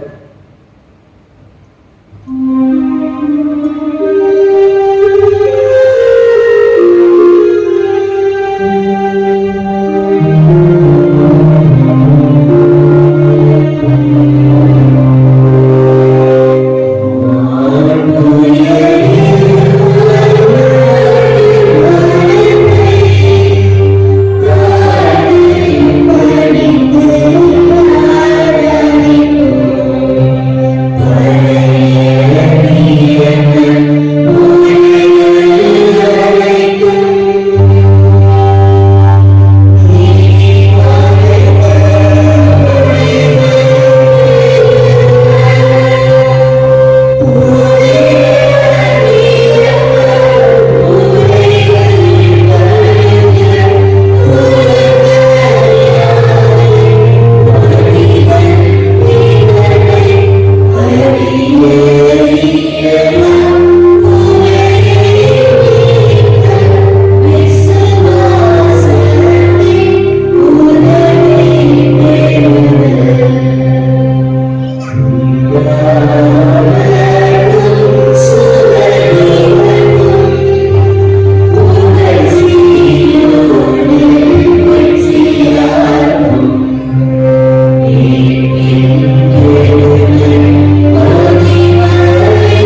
இந்த வியப்புக்குரிய திரு அருட்சாதனத்திலே உம்முடைய திருப்பாடுகளின் நினைவை எங்களுக்கு விட்டுச் சென்றீர். உமது திருவுடல் திருரத்தம் இவற்றின் மறைவத்தை வளர்ந்தும் நாங்கள் உமது மீட்பின் பலனை இடைவிடாமல் அனுபவித்தருள் செய்யுமாறுமை மன்றாடுகிறோம். பிதாவோடும் பரிசுத்தாவியோடும் இறைவனாய் என்று வாழ்ந்து ஆட்சி செய்கின்ற உம்மை மன்றாடுகிறோம்.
Thank you.